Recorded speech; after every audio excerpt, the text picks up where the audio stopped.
Evan preach here is ever, and we're gonna be able to entertain you. How you doing, my man? Doing good. I like your intros. They're always the same. Yes, that bad. What's up, my people? Yeah. How you doing? Consistency. People. You have to greet the people. What up? Right. Then after that, I turn to the other person. And I'm like, hey, how you doing? It's very nice of you to ask in front of the cameras. I try. How come you don't ask me though before the camera's on?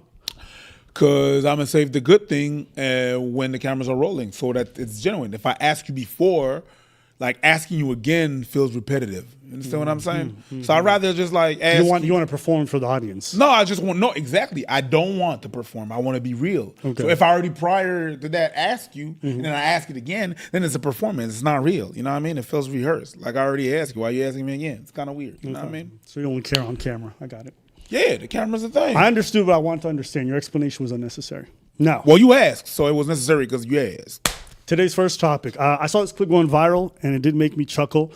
It involves Officer Tatum and his opinions on men crying. And I think a lot of people were very harsh to him. But that being said, picking coconuts in Barbados. It was very funny still. So we're going to play the clip because he was on the Whatever podcast, and he said some things about, let me make sure I know exact, 2 years ago about men crying. He said some interesting things. So why don't we just take a look at that together?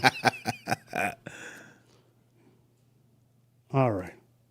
I think that men should not show all of their emotions to women, because women judge men very harshly on that. I would never cry in front of my wife. Really? I just wouldn't. What if your kid died? That's a different thing. I mean, I would try not to cry in front of my wife if my kid died. To be like the support. No, yeah, I'm her foundation. I'm her strong point. I cry on my own, but if everything is going south, I want my wife to know I'm strong in that situation, and I can be. I don't have to cry. I can do that on another time. My wife is expecting me to be strong in these times. I thought about this. So I heard a guy say this: is that when my father passes away, which everybody's parent is going to pass away, I'm not going to cry at his funeral. I don't want to cry at his funeral. I want my father to know that I'm strong enough to stand up and have this conversation. I've compartmentalized what has happened. So everyone stop the clip there. I'm very angry because you don't get your lick back.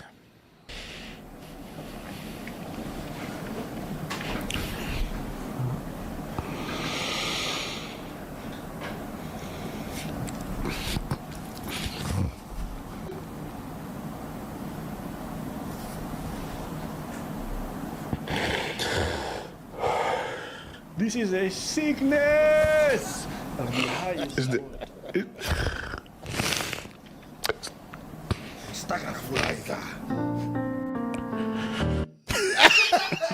I thought it was meme music at first. I didn't realize this was put up by the Daily Derek. I know what that is, but so these were the clips. Okay. You know what the thing is? Yeah. Top. I don't mind that he cries for Kirk. I don't mind. That's not what a problem is. Like, you don't feel safe crying in front of your wife. That's probably the only person I feel safe crying about. That's fine. If you don't, that's okay. Your dad would die, and then you're like, nah, not even he needs to know. He needs to know that I'm strong. Hey, listen, some of you brothers are not. Well, Kirk is saying that you a bitch from heaven. Hey, listen. By that logic, that's crazy. Some of you brothers are not beating the Zaddy Kirk allegations. I understand what he was saying in the first clip, where in this traditional sense, some men feel like they can't afford to be emotional in dark times because the people who lean on them will feel destabilized. Like I've heard that narrative before, and it's not entirely without merit. Any woman who would judge you because you cried at your father's funeral is probably not someone you want to be married to. Any woman who would judge you negatively because you cried at your child's funeral, which was his first example, probably not someone you want to be with. Oh, I'll never find someone. You're delusional. Okay, the idea that like most women out there are gonna hate on you because you cried at your child's funeral, like I don't know. I think that's pretty stupid, and I think it's without merit. I think it's just like caricature of ladies who like see a man cry and their vaginas dry up like the Sahara Desert. I don't know. I don't believe that. And I think if you guys spent time around women enough, I don't think you guys believe it either. I think that's just something they say online to paint the other side as like this. But my question is, who are these women that you spend your time with? To think like that they're all like that. Like who are you? What is your surrounding like about? yeah. Maybe it's me. Maybe it's Maybelline. Maybe I'm the problem in that thing. Maybe I'm not. I really don't get it. Like I'm baffled sometimes when I hear you talk about these women that are around you, or it's really just what you see on your algorithm of social media. You need to get out there and touch some grass and see what's out there, because that's not the reality. My God. Yeah. I think it's okay not to cry. No one's saying you have to perform and start doing things on demand because someone died. It's okay not to. I think it's weird to make a rule and tell yourself in the future how you're going to react to the most tragic thing in your life potentially. I'm not going to cry at my wife's funeral because my kids might see it. God forbid your kids see that you're sad. God forbid they see you actually destabilized by the loss of your life partner. You know, it's just, a lot of it's silly. And I think most kids can agree on this. The few times that I did see my father cry, which is maybe like twice in total, there was not a single moment where I thought more of him after the fact. You know, how many times do you have an experience with someone across from you, your parent, and you may have never seen them as immigrants especially, we push that on our kids a lot, right? So you've never seen them, and then one day you see them be emotional, like, oh, you're human. Right? You lose that veneer of the parent who's this deity or what. No, it's good to see them as humans, because a lot of them are suffering in silence, and it's not good.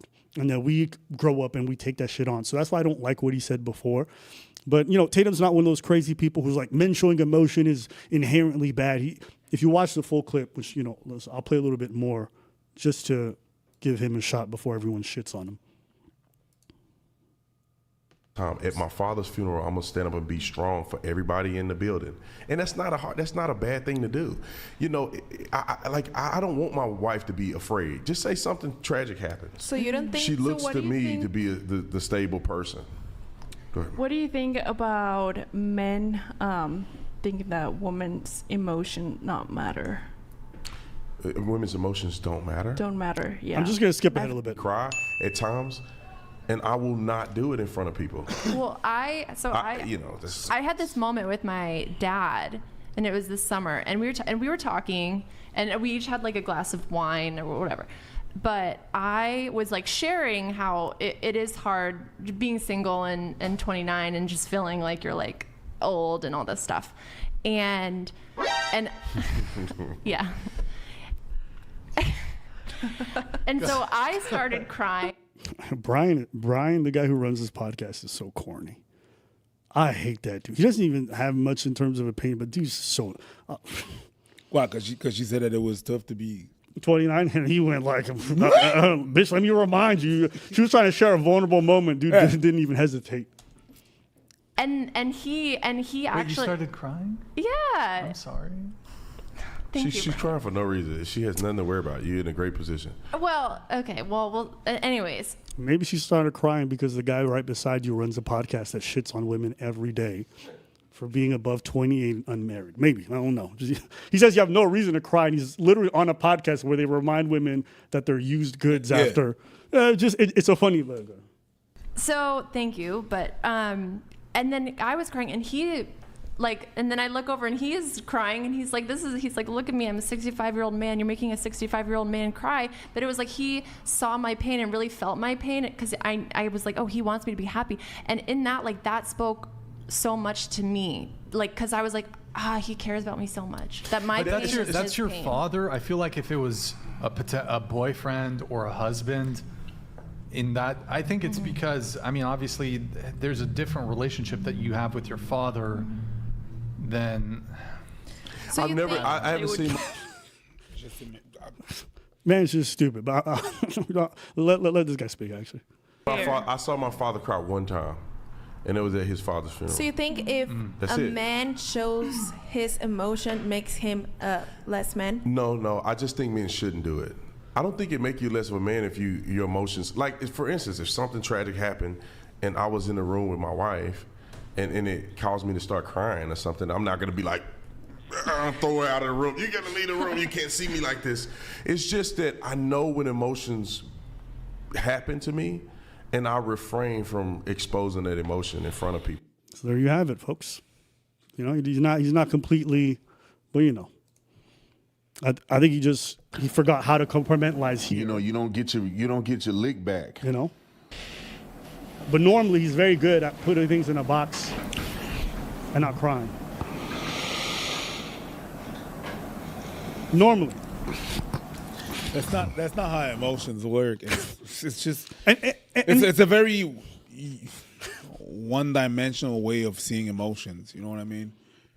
You don't know how you're gonna act, especially when you grieve. You don't know. Maybe you're not gonna cry now. yeah. You're not gonna cry now, and then fucking 6 months later, at the grocery store, boom. Why? Because you picked up your father's favorite cereal, and then it reminds you of a bunch of stuff, and then boom, you're crying just there. Facts. Like it's not like the way these people are speaking, and they speak sometimes with the confidence of someone that is a professional in that realm, and I'm like, well, have they even experienced life? It's like that's not how. Yeah, let me just ball it up, and then just you don't know. You just don't know. But the problem is even more than that. Not crying in front of your wife, not crying in front of your people, or when some of you people are at your dad's funeral, at your father's funeral, but you cry at Daddy Kirk, at Daddy Kirk's On the internet? on the internet while filming. There's something wrong with you. Well, I said that shit before, and I said it again. I'm gonna say it again. Filming yourself while crying is crazy. That right there and then, that's crazy. But you claim before that you wouldn't do it in front of the people that you love, the people that are the closest to you, but you're gonna share it with strangers. And we supposed to be like, yeah, that's normal. Yeah, cool, dude. Mm-hmm. Nah. I can't take that person seriously. Yeah. I can't. Sorry. Can't do it? Sorry. I'm sorry, man. I can't do it. How does that make any sense? You know, if you're being extra charitable, he said this 2 years ago, and, you know, maybe this is the accumulation. And I think, you know, it's like people saying, oh, if I get attacked, I'll do this, I'll do that. But you don't know what the fuck you're going to do in that situation. You have an idea. You can have, like, this thought in your head, but once that shit hits you, you can't control it. Everybody got a plan until they get punched in the face. Yep. And the death of someone close to you is like a punch in the face. And I don't know.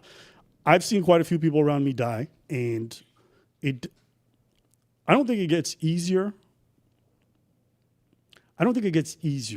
I think that you start to familiarize yourself with, like, the first time it happens, you're just lost. The first time what happens? Someone near you dies and you're dealing with the aftermath. Then the second and third, fourth, fifth time, like, at some point you're like, oh, I know what this is. But those emotions are still going to hit you. And depending on your relationship with that person, how things were unresolved or resolved, however it goes. Like, I think as humans, there's an arrogance to ourselves that we think we can control things much more than we can. It's a bit of a delusion. And that delusion is what leads a lot of people to take their own lives.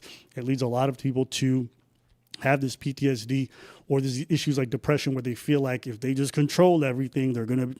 It's like there's a lot of this stuff that you can't control. And the sooner you're able to accept that, the sooner you're going to actually have more of a control over the situation itself. Accepting the reality that you can't control something is actually... Control.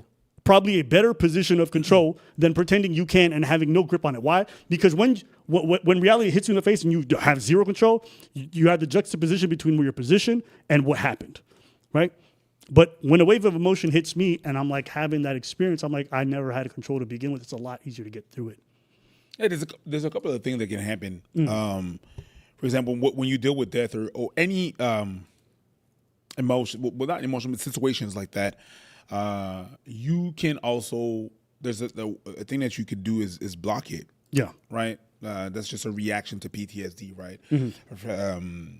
For example, if I take me as an example, death happened when I was really young, right? Around me and my family and stuff like that. It happened when I was really young, and it kept happening. And when you're young and you don't know how to count, you don't know how to deal with that. What can happen is that you block it, and you block that emotion, or you transfer it into something else. So the sadness you don't feel no more because that hurts so much. So you transfer it into anger, right? Or you just don't block it, so you don't block those emotions, and then you build that kind of shield, and you don't react to those emotions. Problem is, it catches back. It catches up. It catches up to you. The older you are, and the more that you refrain from expressing those emotions, the worse it's going to be when it's going to catch up to you. The catch up is going to be real, and that's pretty much it. So yeah, I can understand that. When those events happen, you like there's no reaction because you block it but it's going to catch up to you. You're going to have to allow yourself to live them. Not only it is not good for you, it's not good for your mental. It's not good for. I don't think it's good for your people around you either. No, it's not good for your people because around you. Because they don't feel safe to also share with you how they're feeling because they don't want to. How many girls do I know who don't want to burden their parents or their family members or even their partners a lot of times with their emotions because of the fact that they grew up in environments where you're just not supposed to. Kids do that with their own parents because their parents are like that. They internalize that and they become like that. So it becomes generational to some degree as well. Like there's other ways of grieving, but I believe that grief is important. You know what I mean? Yeah. So I didn't say crying, but if you do feel like crying, I don't think that you necessarily need to cry to grieve. But if that comes and you're trying to block it too much, it's not going to be helpful. In the long run, whew, it's going to catch up on you. I don't know. Maybe some people are different. I could never imagine loving one of your parents or loving your kids and going through a mourning process without tears. Because like in my experience, the sadness is generally from longing, from the sadness that comes after knowing they're no longer around. And that is overwhelming. So those tears are always a natural reaction to that. Now, some people may be built different. Maybe you cry a lot less than others, but not at all. I mean, but again, maybe someone's very unique. I believe that the not at all thing is a possible thing. I think it's possible. But it depends how you deal with that grief. And you have to have a moment to acknowledge that. And I think it's possible to grieve without crying. But if it has to happen and you're holding it back, it spells ugly in the future. That's what I know. If you repress that, if it doesn't come, it doesn't come. If it's everybody live their griefs differently. Sure. So, but saying never, I would not, because it's just the reason why you're not crying. Mm-hmm. If that's the way that you deal with stuff, hey, that's the way that I deal with things. That's the way that I deal with grief. Okay, sure, I could be. But if you're like, nah, because I ain't pussy. Nah, bitch, that's mate. Debatable. That's kind of weird. But a lot of dudes had some tears that they shed over Charlie Kirk, and I understand for some people they were close to him. I just thought.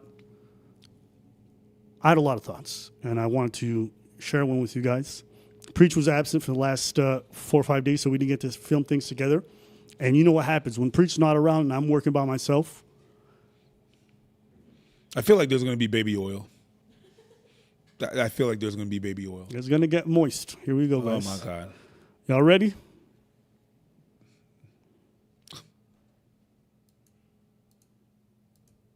Address the white shit, boy. Address the white zaddy shit, boy. Articulate that in a way where everybody will understand Charlie Kirk my white zaddy. But he won't. He won't.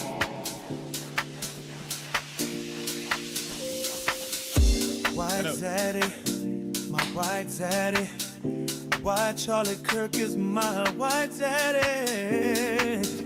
Why you gotta be a white daddy? Kirk my daddy.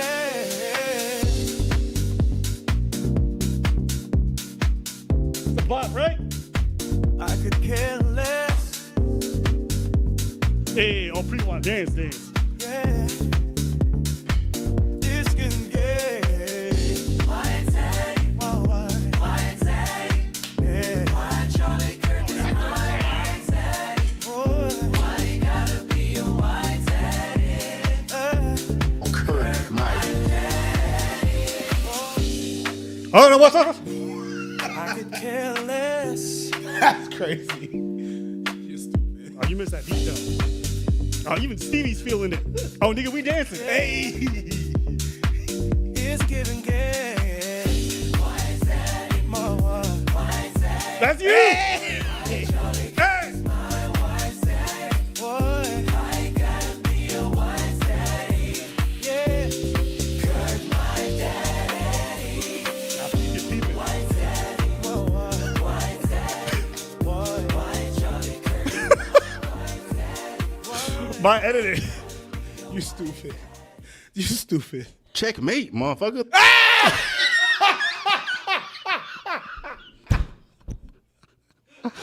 I was wild. I'm not gonna lie to you, bro. I'm not gonna lie to you. Put that shit on repeat. I'm putting that shit on my Spotify. God, What you are we doing? stupid. Dog, this is why you don't leave. You stupid. Nah, I'm gonna leave again. Fuck that. I think I have something else. I am leaving again. I could care less. I could care less. Yeah. Yeah. This thing, yeah. Yo, put that shit. Put that shit on Spotify. If I were to put out a song for this, that's literally the face of it. No, but that video needs to be on our Spotify because we have a Spotify. Really? Yeah. Okay. So it needs to be on there. I request it, and we're gonna have it. As Yo, long as I want to see some. I want to see some donations right now. I was working day and night, editing the fuck out of this shit, bro. day and night. I want to see. Yeah, I want to see it. It's gonna be on Spotify. I was going hard. It's gonna go on Spotify. I don't care. Them vocals. White Dad? No. This is gonna go on Spotify. Hey, listen, I'm glad you guys like that. You know what I mean? White Zaddy. I'm going to add more people. Someone said, is that unlisted? Hell yeah, I'm about to delete that shit. You're not going to use that link, bitch. Don't play with me. People are feeling the song, though. Oh, my God. All right, what'd you think? That's a good one. Checkmate. Congratulations. Congratulations. You know what I appreciate? Especially after he deleted all his videos about you. Like, that's good.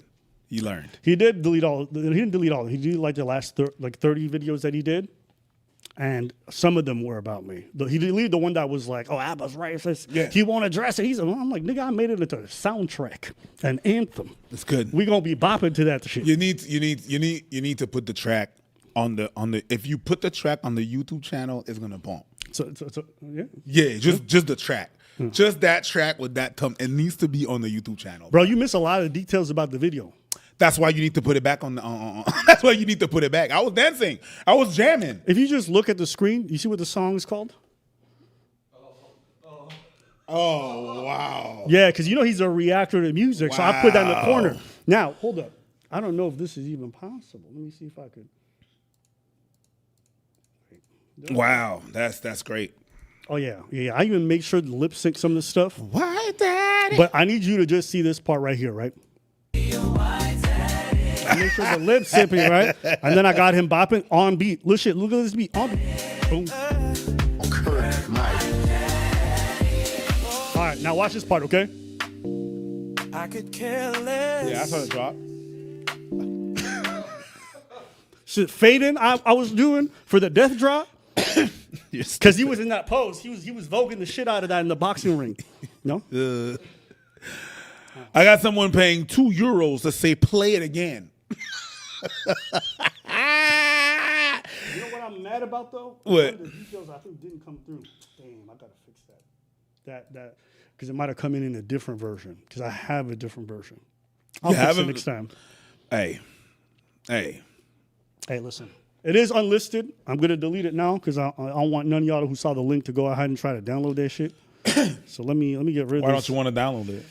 Nah, because some people are going to just type the link out and they're going to go to the unlisted part. So, you know what I mean? I'm going to just delete it. Don't stop playing with me. You think I don't know how you little fucking nerds watching it? All right, there's some sneaky bitches out there.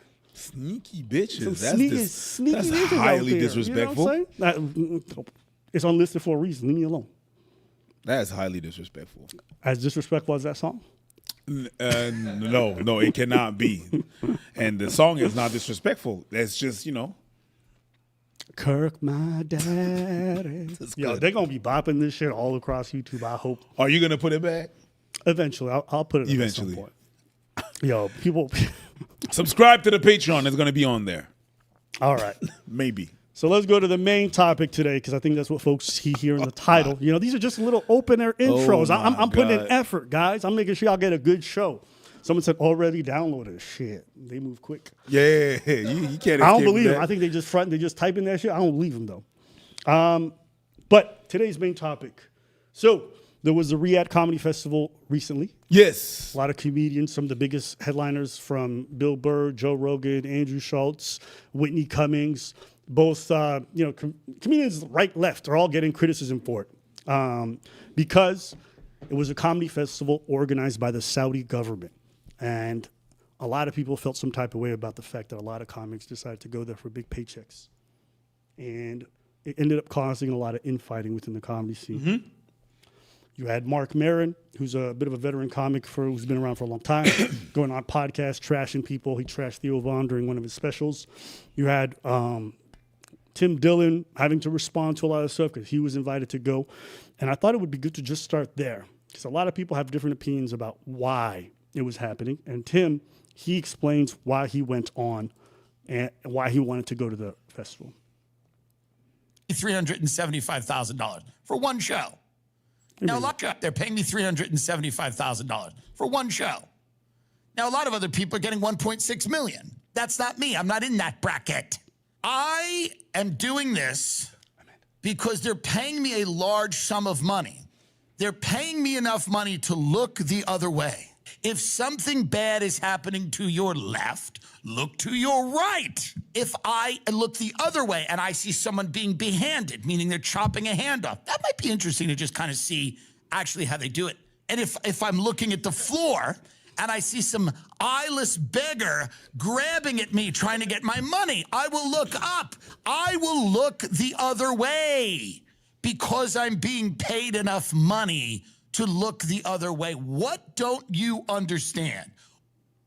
And, you know, you got to appreciate he's one of the only people who decided to do that way. They're being straight up. He's just saying, I'm going for the money. They pay me enough, so I'm going to ignore all the shit that they're doing. But there were some very different responses, and he had something to say even about that. Everyone else is going to have $1 million. They're going to go, well, actually, the Middle East is more progressive now, and he's trying to make some change. No. I'm being paid a lot of money to not care about what they do in their country. All right. So that's how this whole thing kind of starts off. And then you have Schultz, who goes on the Joe Rogan podcast. I can't believe I almost forgot. And I'm going to just put that up on the screen for you guys because he responds to a lot of the criticism that he's been getting. I posted I posted my set because people are saying all this shit like, oh, I didn't change anything. And all these comics were doing it. I'm like, all right, well, I'll show you. This is what I did. Mm-hmm. You tell me if I took it easy on them. You tell me if I cared. And people made all this fucking big deal about like, oh, they made you sign a list of things you can't say. And it's just like, do you really think the fucking king cares about the clowns coming to the festival? Like, you think he really gives a fuck about that shit? Okay. Yes, he absolutely cares. They have killed people for much less. They silence criticism. In fact, some of his biggest detractors, people who do satire of him, they are Saudi nationals who live in the UK, and they don't go back. Because they can't.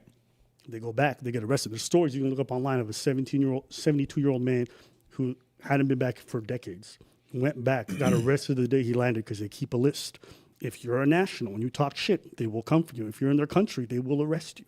So this idea that you can't go over there, yo, I promise you, if they did this festival and the festival comedians were shitting on the royalty, that festival would not finish if any of those clips go viral. That comedy festival will not happen again if any of those clips go viral because they take their image incredibly seriously. Yeah. Bad press for them is up. That's why they chopped up that fucking journalist, Jamal Khashoggi, Yeah. the one who was American at that point. By that point, because they don't like criticism, they don't fuck with that shit. And Schultz pretending like, oh, I don't care about no list. I'll just say whatever I want. You gonna say? No, go ahead. Look, my boy Tim Dillon over here.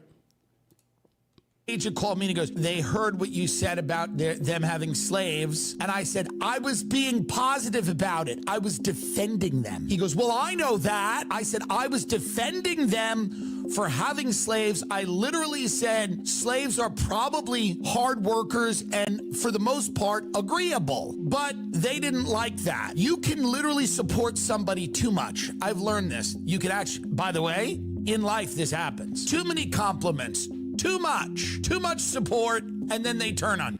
Okay. They banned him from the festival. He couldn't go. Who? Tim Dillon. Because when asked about him when he got the flag, he talked about it, and he started making jokes. He's like, yes, I know they have slaves. No. Yeah, but because it's a sarcastic way of doing it, they understand that. They're not stupid. Yes, I but mean, they you still didn't didn't talk, like it. It's not because you didn't talk about something that you're not, like, we understand what you're doing. Right, You exactly. understand what I'm saying? Like, So even him pretending like they don't have these lists of things that you cannot say or whatever is just not true. And he says, oh, I put up my set. You could go watch it. If you tell me if I held back. I went to go watch it. Did you see the set? I know. I haven't. Okay, so this is the flagrant set that he claims he did when he went on the pod. All right, and we could all watch it together. Y'all tell me what y'all think. You guys tell me if you feel Saudi Arabia got those jokes, right? This is flagrant, okay? So let's take a look over here. Oh, yeah, I'm going to definitely full screen that shit. Like, bro. Sadiq, more calls on the shisha. Sadiq, more. Drink coffee, smoke the shisha, tell the Indians what to do. It's the same thing. Sadiq, more calls on the shisha. Sadiq. So when you go watch the clip itself, it's pretty much just jokes about Indians, women, because women got the right to drive, so he shits on them. And then OnlyFans. No, some jokes about other Arab nations, like, oh, Lebanese people are gay Gotcha. or whatever. Okay? So none of the jokes about the Saudi population in general, none of the jokes about the royalty, everything was pretty much the people that the society already jokes about, Right. joke about them. Now, I don't mind these kind of sets. I think it's fine to have a set like that personally. My main thing is, like, don't pretend like you were free to say whatever you want and you said whatever you want. Well, maybe he doesn't have any jokes on the royalty. I don't know. Maybe he doesn't. Because I haven't heard jokes from him from the royalty. What do you mean? He's joked about the queen. He's joked about leaders, world leaders all the time. He jokes about his own world About leaders. world leaders, yes. I'm But talking the about royalty is the world leader of that country. I understand, but it's like not every world leader is a world leader of that country. So he might have talked about another world leader, but not that one specifically. You know what I mean? You could talk about the royalty, like you could make jokes about the queen. You're gonna go in Saudi and make jokes about the queen. Who cares? You know what I mean? Maybe he doesn't have jokes about them specifically, that family specifically. You know what I mean? But they're the ones in charge. Yes, I understand. Maybe he does, in his roster of jokes, maybe he doesn't have jokes on the Saudi or on the Yeah, maybe, and that's very convenient in my opinion. You go there, you have jokes about women learning to drive, but you don't have jokes about any other stuff, the big political news that comes out of there. None of that. You have jokes about the Indians. You have nothing about the local population. Like, you're being very charitable. You're essentially saying that he came up with the most safe, government-friendly set, and you think that's just flagrant, and it happened to be the case.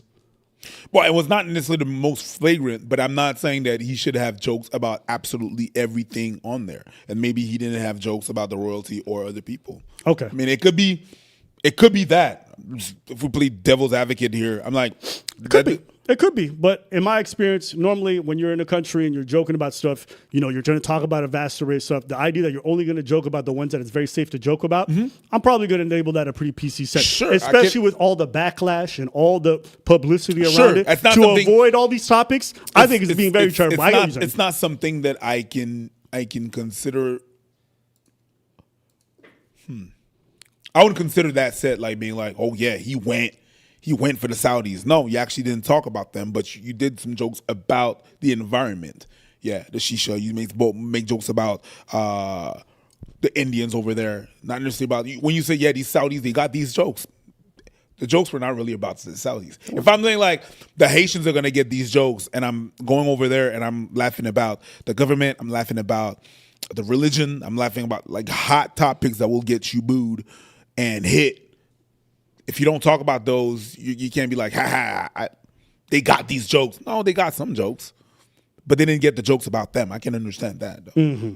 I think that, have you ever been to the Middle East, specifically, if you ever been to UAE or Dubai, you'll know. Like, this is probably one of the things that was most striking for me when I went to Abu Dhabi was the Indian population, the South Asian are treated like third-class citizens. Mm-hmm. So first-class citizen or the Emiratis. It's like different laws for them. You can live in the UAE your whole life. Like, let's say you as a Haitian, you live there your whole life. You work there. You can't become a citizen. You don't get so Emiratis is his own thing. Then you have tourists or expats. They also have their own set. And then you have the third class, which are the Indians. And there's like a lot of like labor. I'm not going to get into the details, but they're pretty much treated like the trash of society. Gotcha. So that's what I mean when I say you go there and you're like, I'm free to say whatever I want. I was like, okay, well, what are you talking about? Oh, okay. You're not beating the allegations with that. No. But there's a lot of countries that are less crazy than, let's say Saudis. Mm-hmm. Saudi Arabia, and you can't say anything you want. You know, I've been a bunch of times to Cuba. Mm-hmm. There's a lot of things that you cannot do. Forget saying. Mm-hmm. You can't even bring a drone there. I would not bring a drone. I actually agree with that law. I agree with that law. You shouldn't have drones. Camel fatigues. There's some things that you can, talkie-walkies. There's some things that you cannot have over there. Not even talking. They will treat you like you're a spy or something. And so I can only imagine what's the laws over there, like in Saudi. I don't think no, you're cool. You can say whatever you want. I mean, we don't have to imagine. You can look up the stories of people who get arrested for a lot of these things in regards. Now, right. There's a broader argument to have about like how much should you punish the people in terms of performing for them because of the actions of a government, and I think that's a discussion that's pretty long. But let's just watch more of the podcast with Joe Rogan. Sure. Well, he would care if it was humiliating. It's some middle guy who's like, I don't want to get in trouble, so I'm going to say this. They do that shit anywhere you go. They did that shit when I was in UAE. I didn't fucking look at it. I'll never look at a list once. He said they'll do that shit anywhere you go. What shit? They'll come after you, or they'll find a way to punish you if they don't like your jokes. And his example was the next door neighbors, the UAE. It's like, no, if you go to Europe and you go to perform in most places, the royal family or whoever's in there, they're not going to stop you from telling your jokes. You can go to the UK and shit on the Queen if you want. You're not going to jail afterwards. And have. You can do that in Canada. We still have a monarchy, technically speaking. No one's going to put you in jail because you fucked. Wrong word. Yes. Wrong word. Take that back. Because you're not allowed to say it. Because you fucked the Queen. Yes. Okay, cool. So I just. I mean, yeah. You can't and the reason why I'm highlighting you can't really fuck the Queen because she's dead. Like, dude. He's like, they do this everywhere. And like your two examples are the ones which the most restrictive things when it comes to free speech in regards to this in the Middle East. But let's keep going. To my life. I'll perform wherever my fans are. I don't give a fuck. Like, you think that the people of Saudi Arabia and the Saudi government all share. Okay, so you also believe that the Chinese government and the Chinese people are exactly the same. It's just racism. I think it took me a second. Like, that's my take. So it's not just, the MAGA bros, whatever. It's even like these kind of lip cup comics like Whitney Cummings, who she got backlash. She's like, you guys are just racist. No one's saying that Saudi people are the same as the government. But if you go to a government-run festival, I think that's different, no? Different than what? Well, people feel like you guys are equating the Saudi people with it, but no, that's not what people are doing. No, they're essentially saying like you went to the sponsors an event. The sponsors of that event is the government.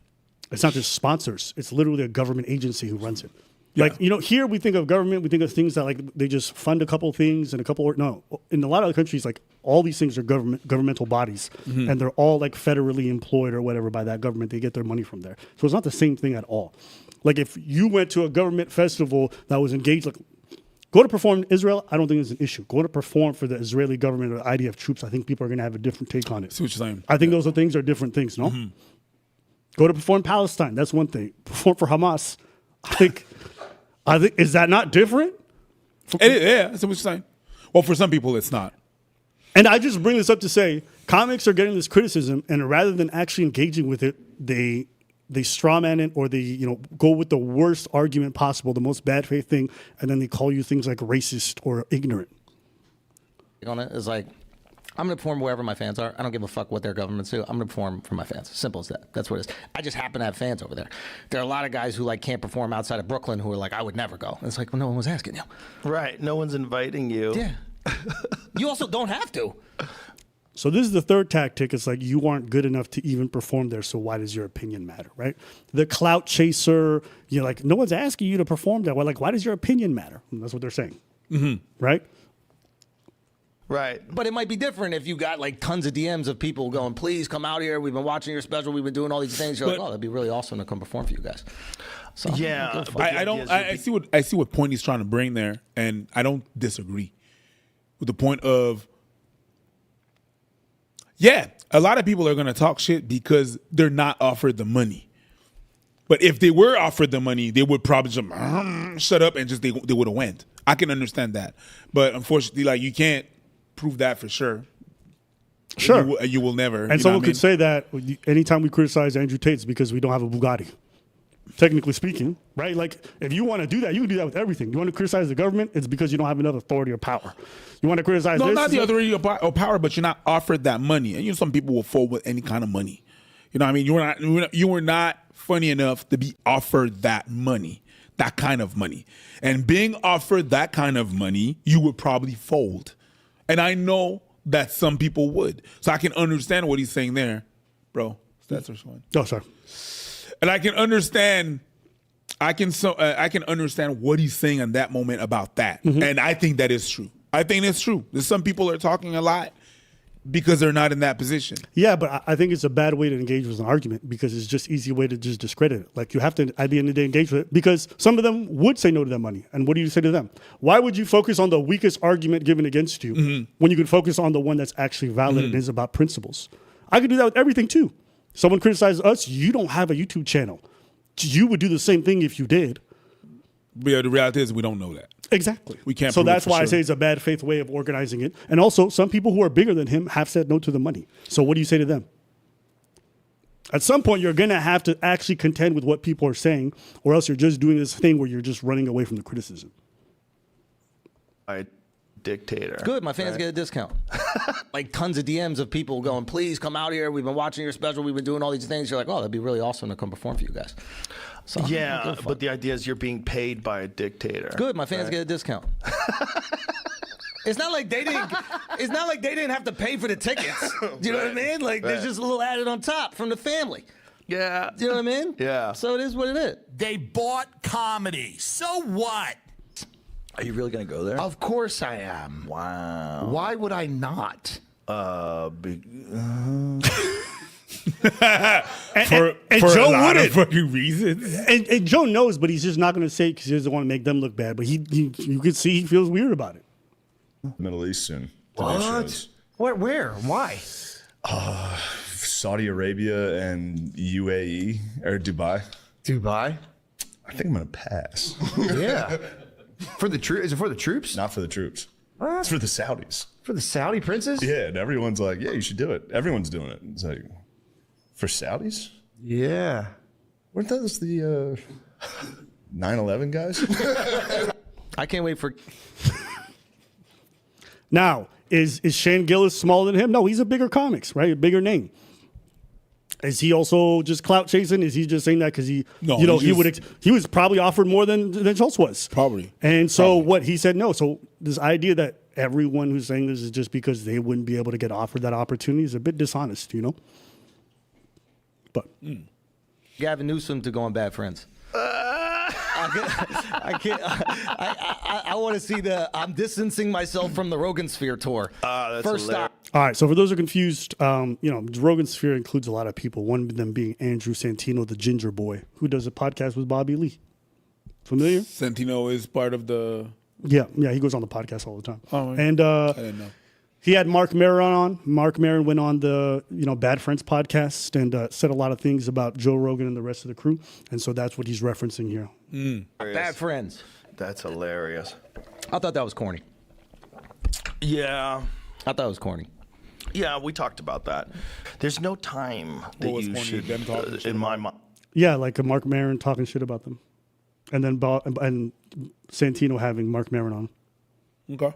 No time that you should be spending on these kind of conflicts. Well, when I decided to talk shit about Marin was after the Theo thing.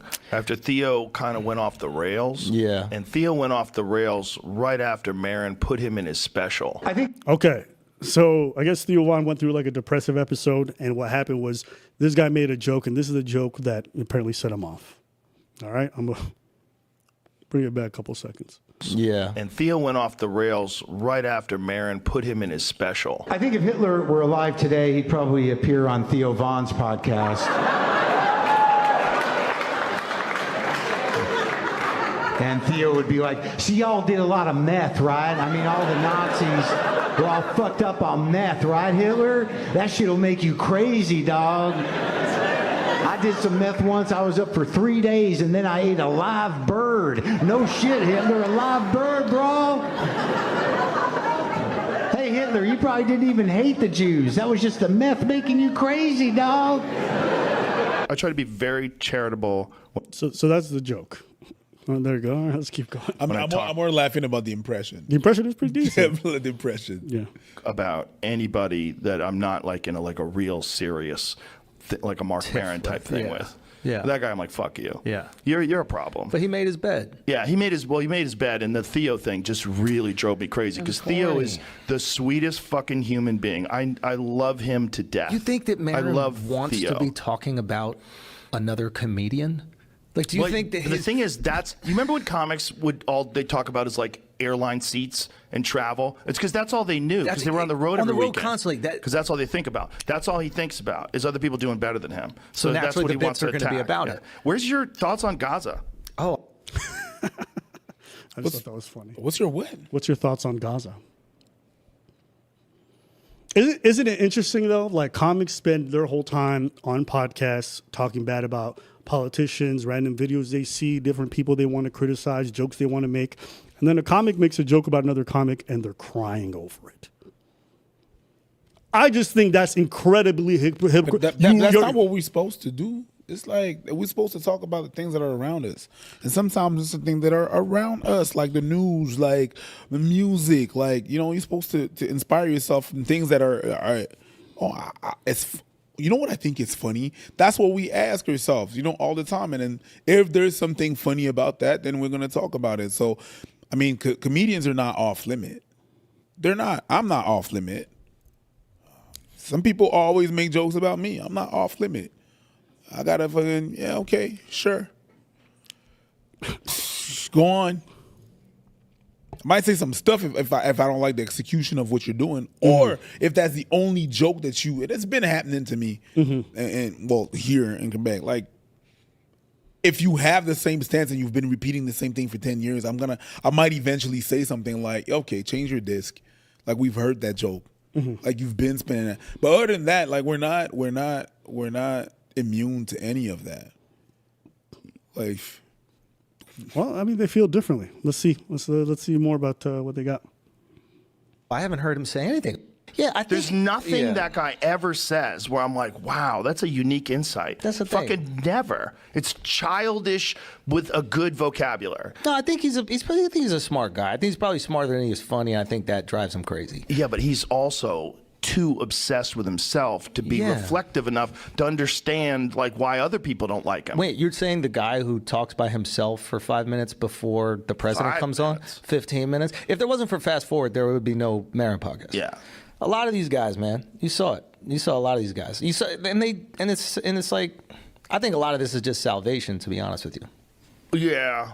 It's like they see an internet trend, and I think that Like right now, there's this internet trend, oh, the fucking manosphere, blah, blah, blah, blah. And I think I see guys who you were very generous to, like you let your platform, your millions of followers, the biggest show on the planet, help them make tons of money, help them really have success, build their own platforms. And now they see like an internet trend about like the manosphere or whatever. And I see guys like trying to create a little separation. I see all of a sudden it's like, yeah, you use this guy to make millions of dollars and get all these fans. And now you see online outrage and you're like, oh no, that's them. That's not me. It's like, you had no problem being part of the Avengers, and now you see a little shit going on, you separate. I feel like that's the moment you double down for your boy. That's the moment you go, I know that person. What people are saying about him isn't real, and you refute that. That's what I would do.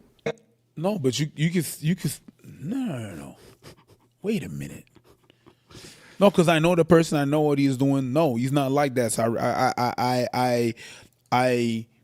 I'm gonna defend him no matter what. No, if someone fucks up, messes up, or I know a person that is doing some good stuff, right? And then he turns around and does some fuck shit, like it can happen to anybody of us. You know, sometimes you make some bad decisions. As a friend, you should be like, yo, that was messed up. That was not a good move. That was, I don't know. At least the people that care, like that's just the representation of having a bunch of yes men around you. You know what I mean? People that are like, no, you did good. It was great. I know you. It was cool. You're okay. I know what you meant. You can't say to someone that, hey, your delivery was messed up there. You just gave me an upside down pizza. It's still a pizza, but the delivery is fucked up. You gotta tell them the delivery's fucked up. Like I no matter if the company if you were ordering a pizza and it became like that, you would leave a comment. Listen, I still love you, Domino's, but that delivery was messed up. And then that wonderful restaurant or place that you like, that you always order from, well, they fixed that. But you have to tell them. So if you're able to do that with restaurant, leaving comments for things that they mess up, even though you love them, you could do that with your friends 100%. So what Schultz might argue, you should do that in private then, not in public.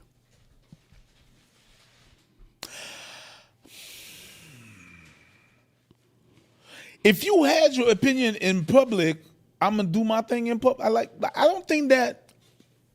I mean, wait. You could do that. You could do that in private. Yeah, it's up to you. You could do that in public. Be like, hey, you know what? You messed up there. Or do it in public. Like I don't mind. Yeah. Either or, it doesn't matter. Oh, you referencing to whatever happened to you and him? No. Okay. But yeah, you could do it on live, or you could do it. It's either or. Some people make video about it. Hey, this is what happened to my Domino's, and then they get compensated. Or they do it on. Hey, by the way, pizza was upside down. I get what you're saying. I think friendship and business is interesting because, I think the viewer sees this as like friendships and the creators. It's not really a business. There's like a lot of things involved. There's a lot of branding involved. For example, a lot of these people coalesce with each other around certain ideas. Sure. Anti-censorship. Anti-establishment, right? There's a lot of things that they coalesce on, and that's how they build their audience. Right. For example, the Epstein thing is definitely something that coalesces a large group of people. For a long time, people were against mainstream media and the way that it tried to control everything. That's how a lot of these guys came up. Sure. Yes. Joe Rogan was a voice that was not. And so there's a lot of values that are really shared between people, and they're putting that on Forefront Street. The thing that bothers me a little bit is it seems like they prefer...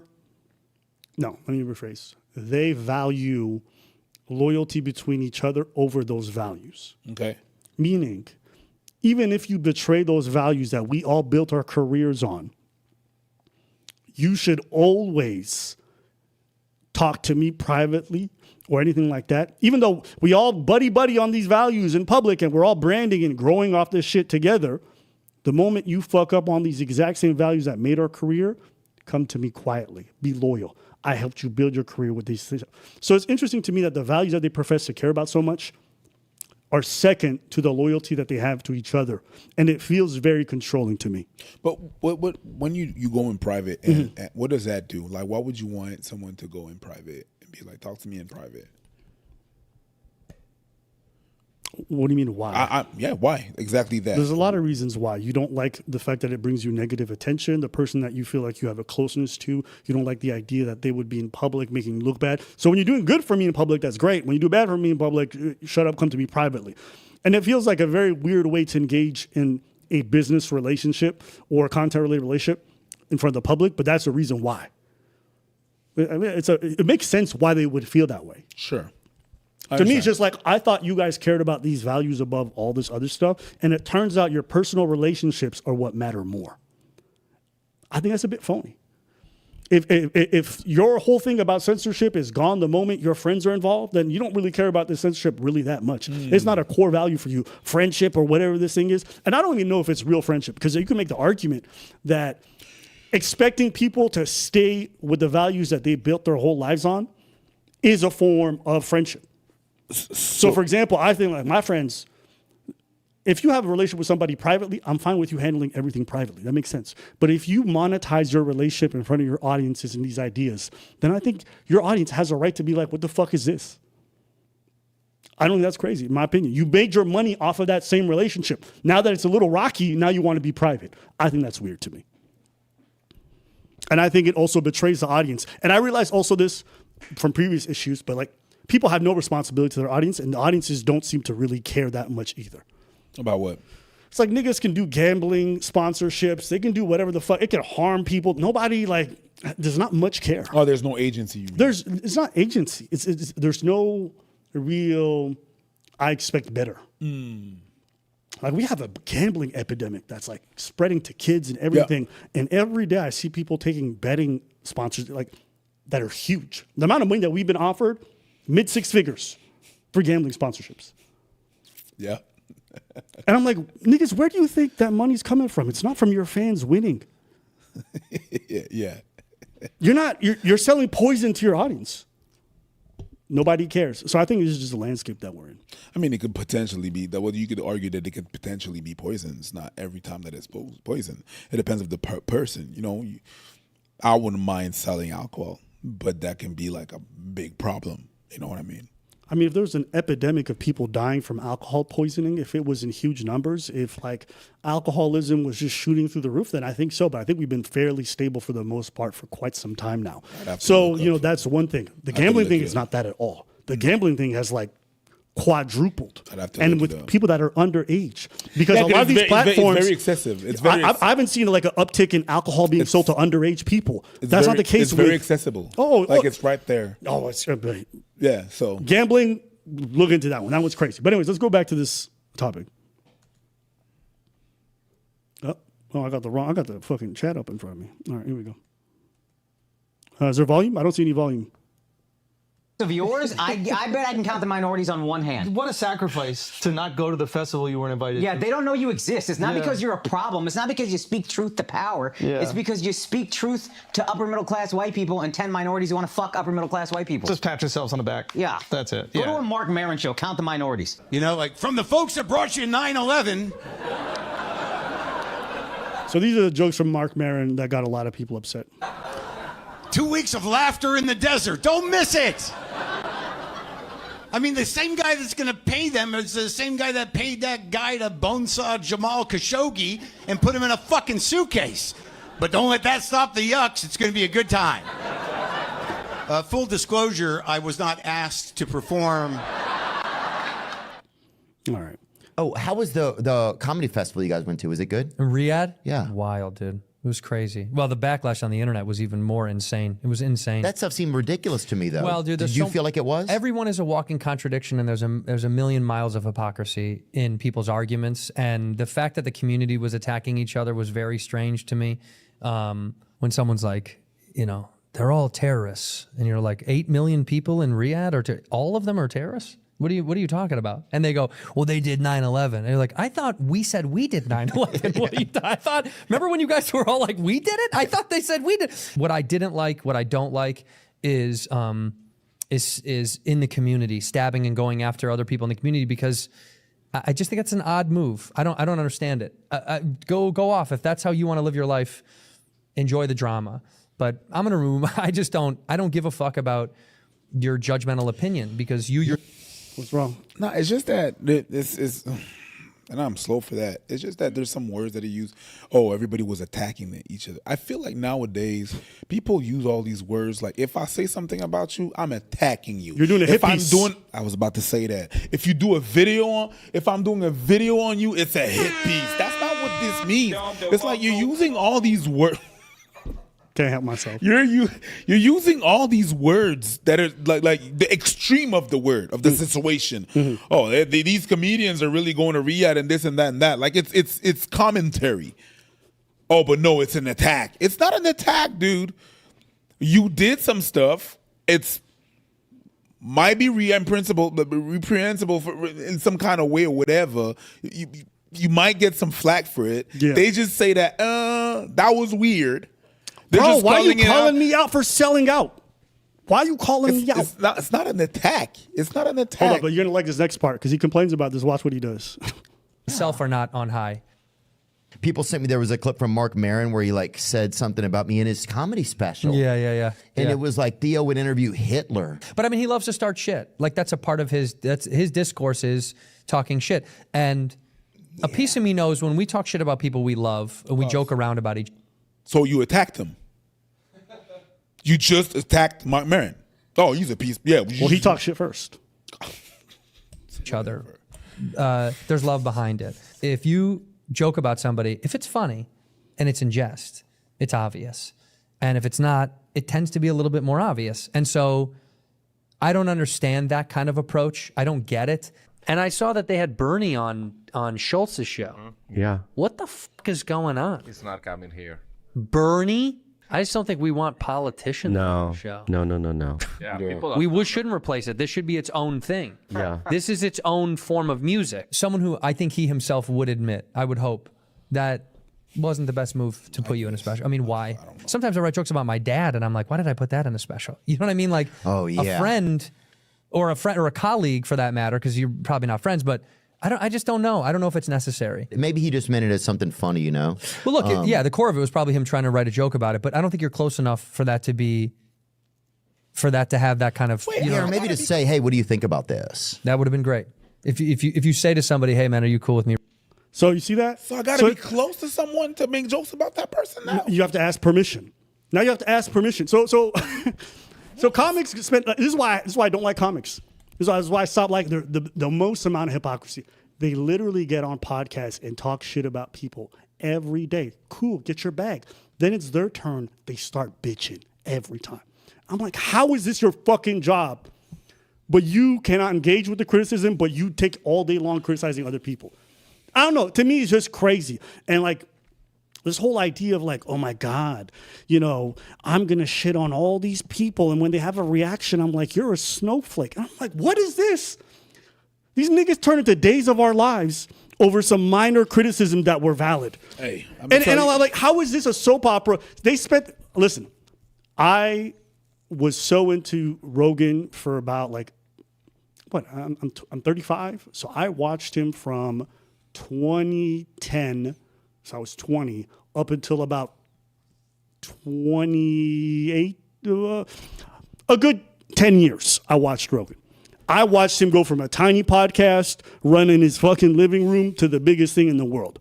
And I watched everyone around him and how they all came up. It was shitting on SJWs. It was being counterculture. It was against cancel culture. It was against snowflakes. Oh, are they mad about a joke? Great.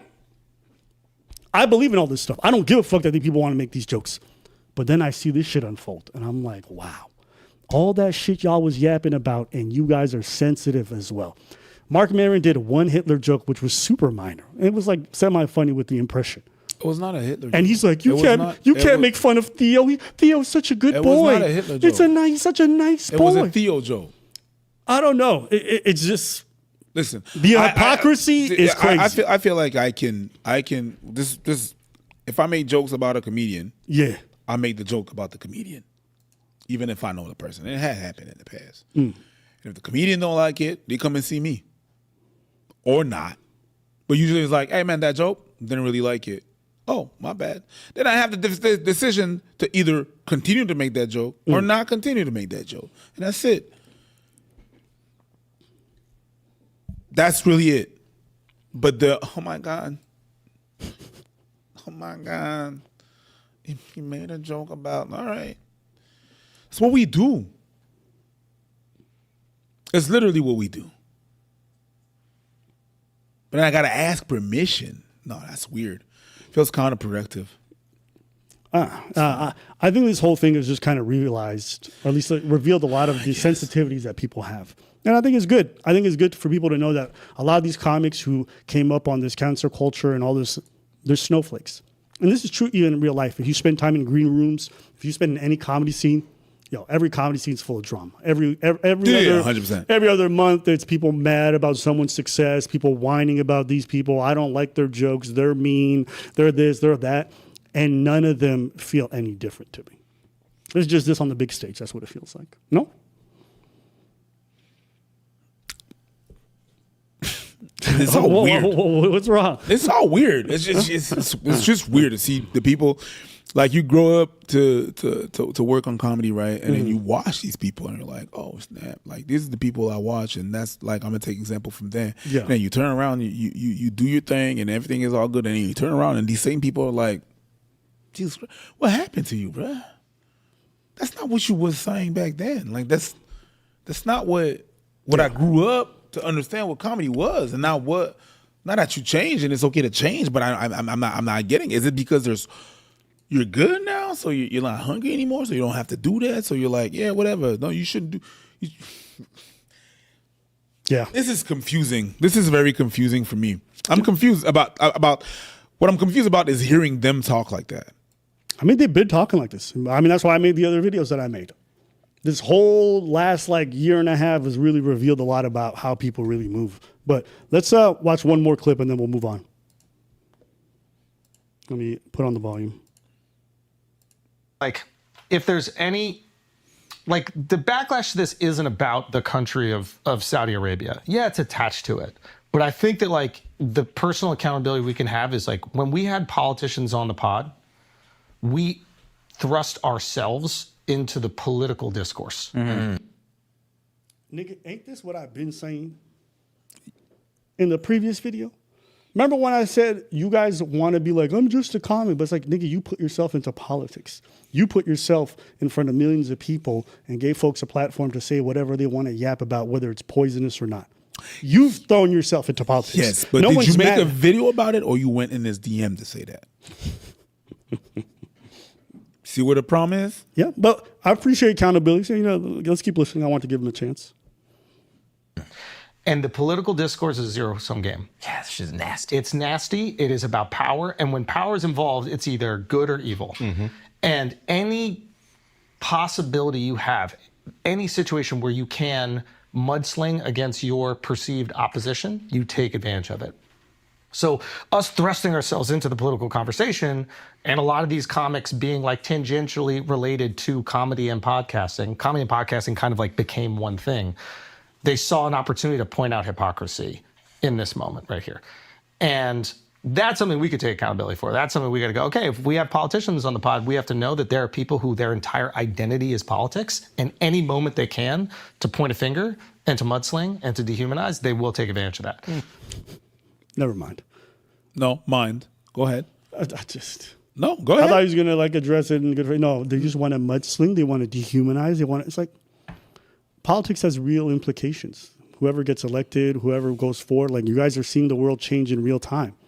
The laws that are getting in place, everything that's going on. Yes. So when someone's upset with you because of whatever political stance you may have taken or who you may have influenced, understand there's going to be people on the other end who are going to be severely impacted by the things that you help promote. It's normal for people to feel charged. We're not mad at you because you told us you like Beyblades, nigga. You know what I mean? Even in Beyblades, there's politics. Don't fuck around with Beyblades, bro. I don't know, bro. But Same, just like, same thing with Pokemons. You don't. Yeah, there's politics in there. I just want to get up here and yup up with these politicians and all these people who are scammers, and it's just jokes, guys. And then, like, your viewers who are watching this, who are influenced by the people you bring on, they go and buy their fucking products or they go and join their fucking cults, and it's like, yeah, you help promote that.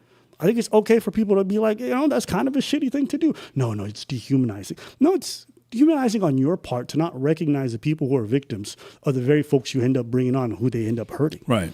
But it's just a conversation, it's just a conversation. These people who are incredibly wealthy and are billionaires, they just want to come here just to talk because they like to talk. No, nigga, they have things that they're doing PR for. I bet if you in all these conversations, have you ever wondered why these influential people want to talk to you? Because of the influence that you have.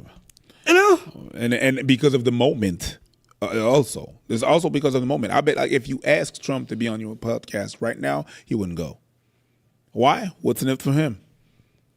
Because if he'd go now, then you'd be able to question him about, what's going on with this and that and that. And he doesn't want that. He doesn't have to do it. It's not going to help his campaign. Like, you have to understand your implication in certain stuff. Well, you didn't see when Kash Patel went on Joe Rogan right after the Epstein stuff broke out? Why did he do that? For PR.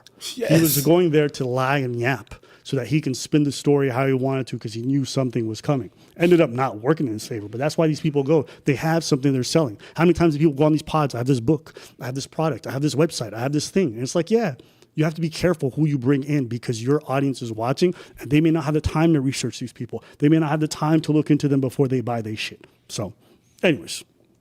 So I feel like that's on us for that. Yeah. But in terms of people actually caring about this, they don't. They just care about whatever they already were feeling and were already frustrated by it, and just using this. And then, we were easy to blame for Trump's election or whatever upset you. And even if we might have swung some people, like a lot of people those guys. He wouldn't have won if it wasn't for those guys. Now, I will say, that being said, we've received almost no criticism. Bad friends is in shambles. That comment section is crazy. This is one of the funniest parts. He's pretending like nobody's ever said anything about this or people, his fans, are not crazy. Nigga, if you just open this shit up, it's got more dislikes than likes. And the comment section is just fucking flaming him. Everyone is. So he's talking shit about other people's comment sections. I'm like, nigga, have you seen your own videos? Have you... Can I zoom in? I can't zoom in. Yeah, no, you don't need to. They see it. It's right there. Go look at all the top comments. Everybody's just shit. Flagrant used to roast sellouts. Now they headline for them. Anyways, the most bothered, unbothered person. Okay, but it's not even just here. Like, Schultz goes on any podcast now, and it's like, Schultz's response to Riyadh, look at more dislikes than likes. That's crazy. And he thinks there's been no backlash, that his audience is fine, and that the other people, look, online world is online. When you go to comedy shows, I'm sure there's plenty of people who watch you through some lenses who are being fine. But to pretend like there's nothing. He focuses on the positive. And if the positive didn't change, or there's a lot of positive, and there's like still positive, so it's fine. I don't know, nigga. You can't talk shit about other people's comment section and yours looks like that. You can't say, oh, look, have you seen the comments? And like, bro, have you scrolled on your own video? I don't know. And I know they know this because they get all the information, so they see it. Yeah, they do. Yeah, they know this. They know. Last clip, I just want to go with a certain of the super chats, right? Okay, yes. There's Lady Love that says, exactly, I agree. Cool. Thank you very much for that. The 999. There's also Jack Lancy that says, artists have been selling out for centuries. Back 500 years ago, it used to be to Renaissance noble. Now it's petro monarchs. Modern comedians talk crap about people, but will gladly change stance when they get paid for them. Yeah. All right.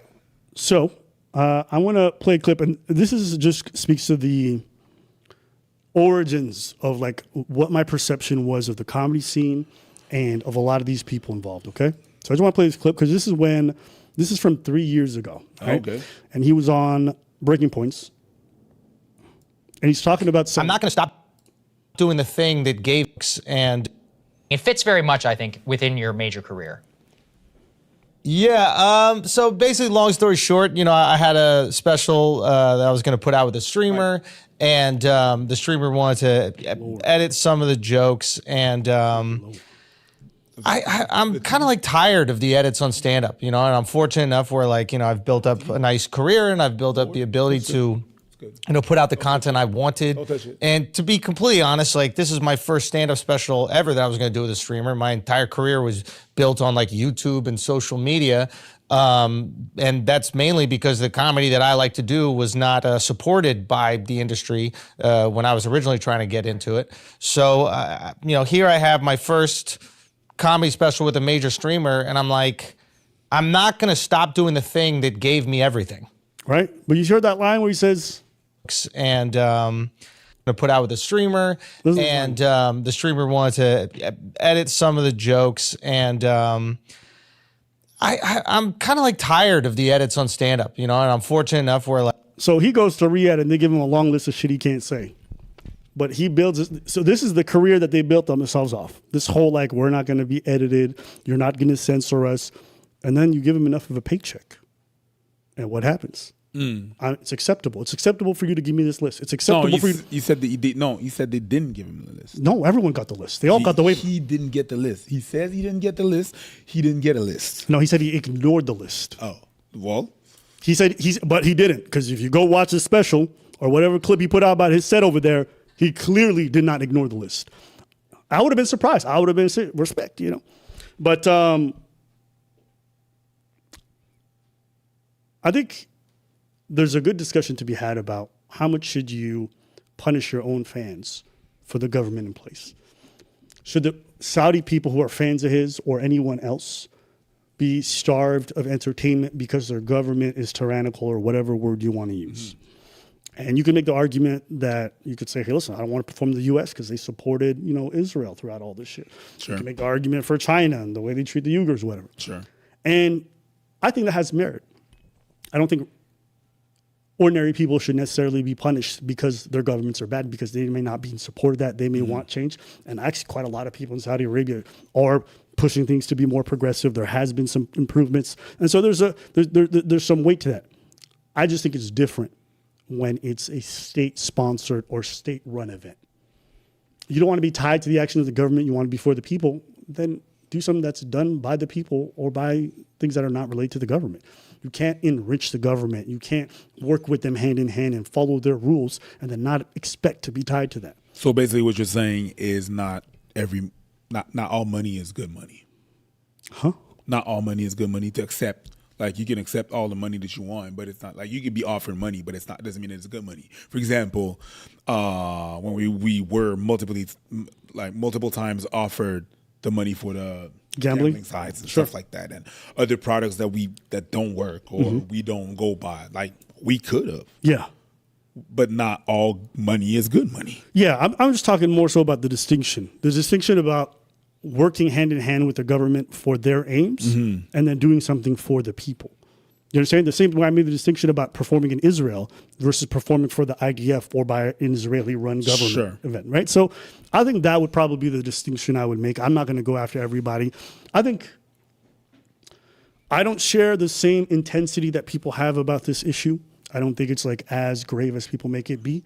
But I think it is a reflection of the fact that folks have really sold out. They don't really care about the values they pretend to. It's just a marketing tool.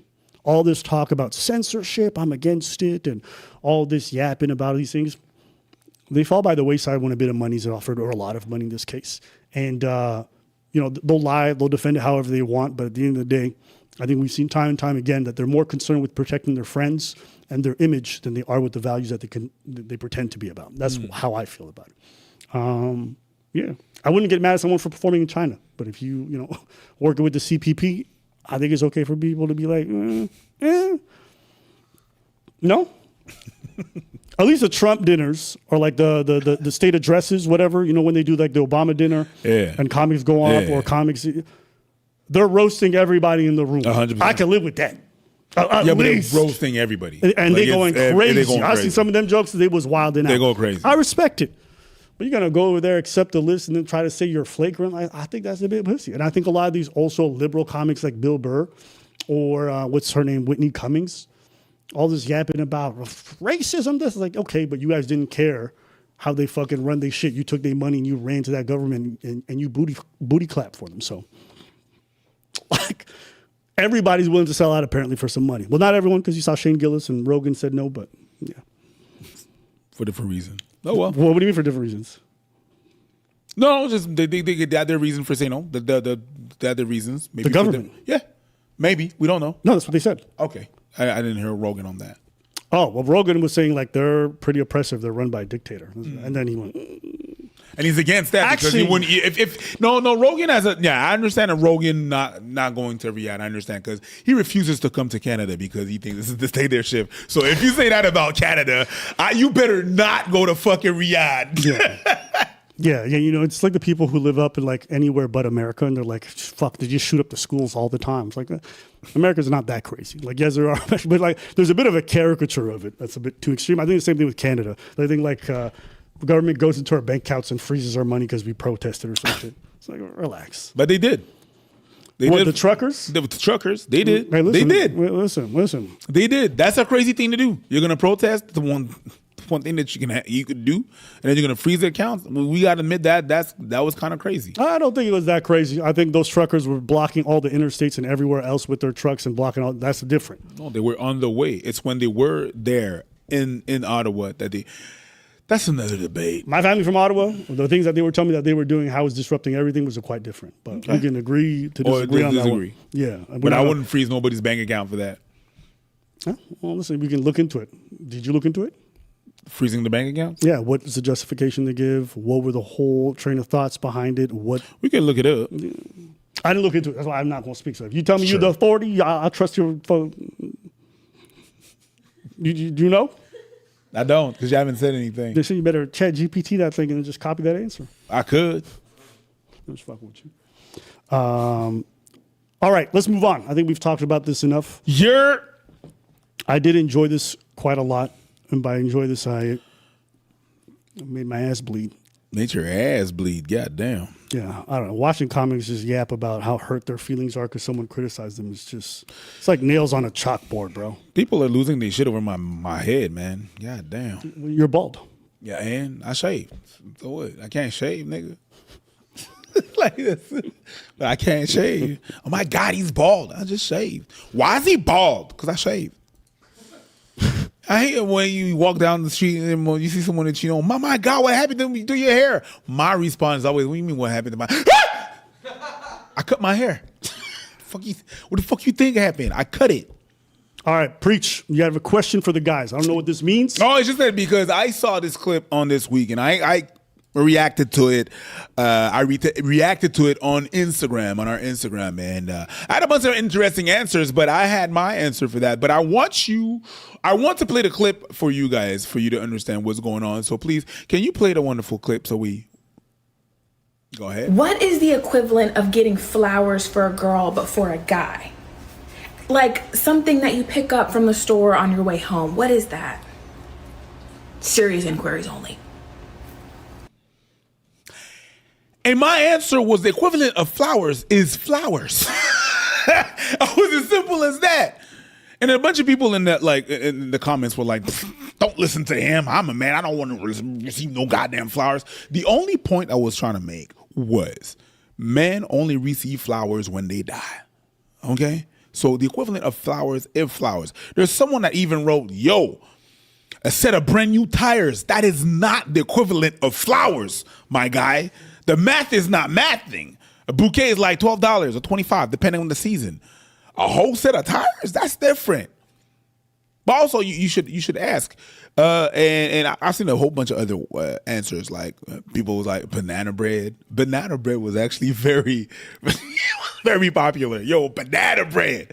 Food, of course. There's also I wanted to go away from the normal sexual stuff because I believe that that's not really like a gift. That's just like something you're supposed to do in a couple. I mean, you know what I mean? It's not like everybody that lead Valentine's Day with, look what I got you. And then that's not a gift. There's no effort. You're supposed to do that. Imagine happy birthday. You can't do that's not a gift. But basically, You should just ask, my girl, and ask the person that you are with what he wants, because there's different answers. Some people said like a 3.5. If you know what that is, good. If you don't, I'm not gonna explain because of obvious reason. A 3.5, some chicken wings, some food. Food was very popular. You should ask, and when you ask that question, you should also believe the person that is answering the question. Because sometimes you're like, what do you like? Oh, just not nothing. I just want peace and quiet. Oh my God, what does that mean? It means that, shut it, my girl. It means shut it, my girl. Oh my God, what would you want? Chicken wings? What does he mean? What does he mean by chicken wing? Like, does he want like a whole chicken? Or does he want like, would he like a meal? Does he want me to cook? Chicken wings! Chicken wings. Just ask. What is your... I agree you should ask. Yes. I think that's probably the biggest thing. The biggest thing. Would I like receiving flowers? No. Because I'm like, them bitches going to die. And, and then you're going to have to pick them up. I don't even care to see them. I would appreciate the gesture, but I'm also like, that's not me. So, yeah. That's me. You can give me flowers anytime. You like flowers? I like flowers. Flowers I in love a pot? flowers. Just give me the flowers. I got the pot. I'll take Don't care they die? I like when they're in a bouquet. Can they even be preserved? I don't know about flowers. Yes, they die like everything in life. Okay, but what I mean is, like, are they going to die much faster than if you actually had something growing? That's what I'm asking. Yeah, of course, because they're not connected to anything. There's no roots or anything Right, like so that. then you yeah, wouldn't want to eventually- receive a flower like that. You want to receive it in a pot. Does that make sense? No, but by the time you get it, it's okay. Like, it's not going to change anything. But when you receive them, you put them in a pot. Like, you can even put sugar in the water for them even to last a little bit longer. I realize I might have explained it wrong. When I Go said ahead. pot with like the soil where the flower keeps growing and it lives a long time. Oh, yes. My bad. I realized you meant like a vase or some shit and you're going to make a beautiful little bouquet go in that Yes. vase. Nah, I'm talking about like you grow a plant or some shit. You could, but sometimes, like, listen, I want flowers because it's beautiful, but I don't want to have to take care of it. So if the bitch die, great. Great. I mean, I'm not trying to be like, oh, nice. Fair. Expire. I know for me, it's very rarely material goods. I actually don't like receiving gifts. Maybe it's because I don't like a lot of the gifts that people have gotten me for the most part. But I know, like an act of service would probably be more than enough for me. No, not sex. My girl came by my place. I guess I didn't ask any of this, but she's staying over, and I went to do some work related stuff. And when I came back, we had dinner, and then she left. And the next day, I was opening up one of my drawers, and like all my towels were folded on the inside, the ones I had put in the dryer. And then I went to my closet, and then a bunch of stuff was like put away, like well organized. And it's not necessarily about doing laundry. I didn't do that. Me, it was just like, oh, you took time out of your day to make my life a little bit easier. That's flowers too. I remember I messaged her right away. I was like, bitch, I love you and shit. Bitch, I love you. Thank you for them flowers in my closet. I understand. Like, it's not big, but the effort there and knowing it's something I would appreciate and I didn't ask, that's a sweet thing. And that's why people like flowers without asking. It's just like you thought about me and went out of your way to do something. I'm going to go against what Fresher Fit said, and I'm going to talk about my personal life. For 26 years now, my mother-in-law has always been asking me what I want for Christmas, and every year I say socks. I hate to go buy socks. Buy me black socks and I'm going to be fine. I don't want to go in a store and waste some time on buying socks or even underwear. Like, give me that kind and that's it. And she's like, really? Socks? It's not about what you think about the socks. It's what I think about the socks, about the burden of buying a sock. It alleviates me from having to go out of my way to go to Walmart. Do you really want to hang with people in a Walmart? No, you don't. You buy me some socks, it's wonderful, it lasts me a year, we redo that to shit next year, you know what I mean? Stuff like that. So, it's the little things. At the end of the day, you should just ask. You should just ask. Just ask. And when the person answers, believe them. That was it. That's all for me. People are like socks, underwear, shirts. Okay, I'm not crazy. I'm not the only one. Yeah, everyone's going to be different. And I think that's why a lot of these questions online. I'll be honest, I have like a lot of fatigue when it comes to content about like men are like this and women are like that and these people are like this and these. Like, I know a lot of women who don't like receiving flowers. 100%. Because they're allergic. You know, you actually go out. That's bullshit. A lot of them are not allergic. Happy birthday! Nah, I got a runny nose for 2 days. Man, thanks. And it's not so there's not like general trends, but at the same time, it's like just know the person. You're gonna understand there's gonna be some nuances to them that are be quite different than other people.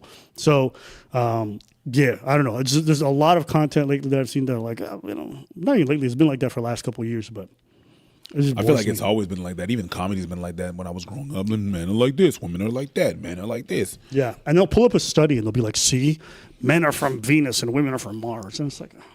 I'm from Mom Pum Pum. And it's funny too because if you look into psychology and a lot of things in regards to behavioral patterns, men and women are more alike than they are different. 100%. It's just in some realms they show up on much higher on certain extremes. So in neuroticism, you'll have women report much higher. Aggressiveness, men will report higher. But vast majority of the people are like on the middle area of the scale, and they just kind of have a little bit this way or that on a sliding scale. But this idea that we're like fucking opposite creatures, and it's like. I know. The more time you spend on this planet, the more you realize there's a lot more similarities than there are differences. 100%. Carry on. Well, no. Listen. You want to ask the question? I didn't want to ask a question. You want to. I want to clarify some things. Yeah, I don't like flowers. So if you want to do my laundry, man, I'm not going to do your laundry, but I'll bring you flowers. All right. What kind of flowers? Never mind. I was going to ask what kind of flowers you're going to get me. You'll see when I get them to you. Nigga. Plastic flowers. All right. So this next topic, I saw this video go viral, and after it went viral, a lot of people had opinions, and it was like, you know, hey, you bitch, this, that. And I was like, I don't know. You bitch? Yeah, they was getting mad. So this one starts in TikTok at Costco. All right. Some of you guys might already know what the fuck I'm talking about, but here is the video. Let me put up the volume right here. Here we go. To 10, how much do you love coming to Costco with your wife? 0. How much do you love coming to Costco with your wife? 0. Can I say negative? So what's the number? 0. How much do you love coming to Costco with your wife? Without her, Ken. 1 to 10, how much do you love coming to Costco with your wife? About 0. Do you love coming to Costco with your wife? Oh, 0. That's why I'm by myself. She's over there. We come here all the time, so I probably 9 or 10. Oh, wow. Oh, yeah. Right.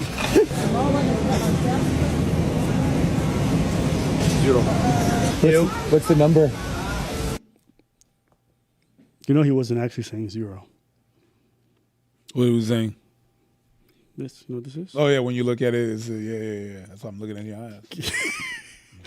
Damn, you know that? I'm not crazy. Yeah. I know what it is. That's what he's doing. He's like, I was born at night, not last night. Last train. It's raining right now. Don DeMarco. I don't mind going to Costco with my wife. No? I don't mind. I don't care. I don't mind. Maybe she's just not annoying with shit. It makes sense. Mm-hmm. Just don't be annoying with shit. That's it. She knows how to shop. The thing is, like, I like going to Costco with her because she hates shopping. So it's not like, ooh, and she makes lists and she's like that. It's very organized. We're not staying there for like too long. Yeah. She hates shopping more than me.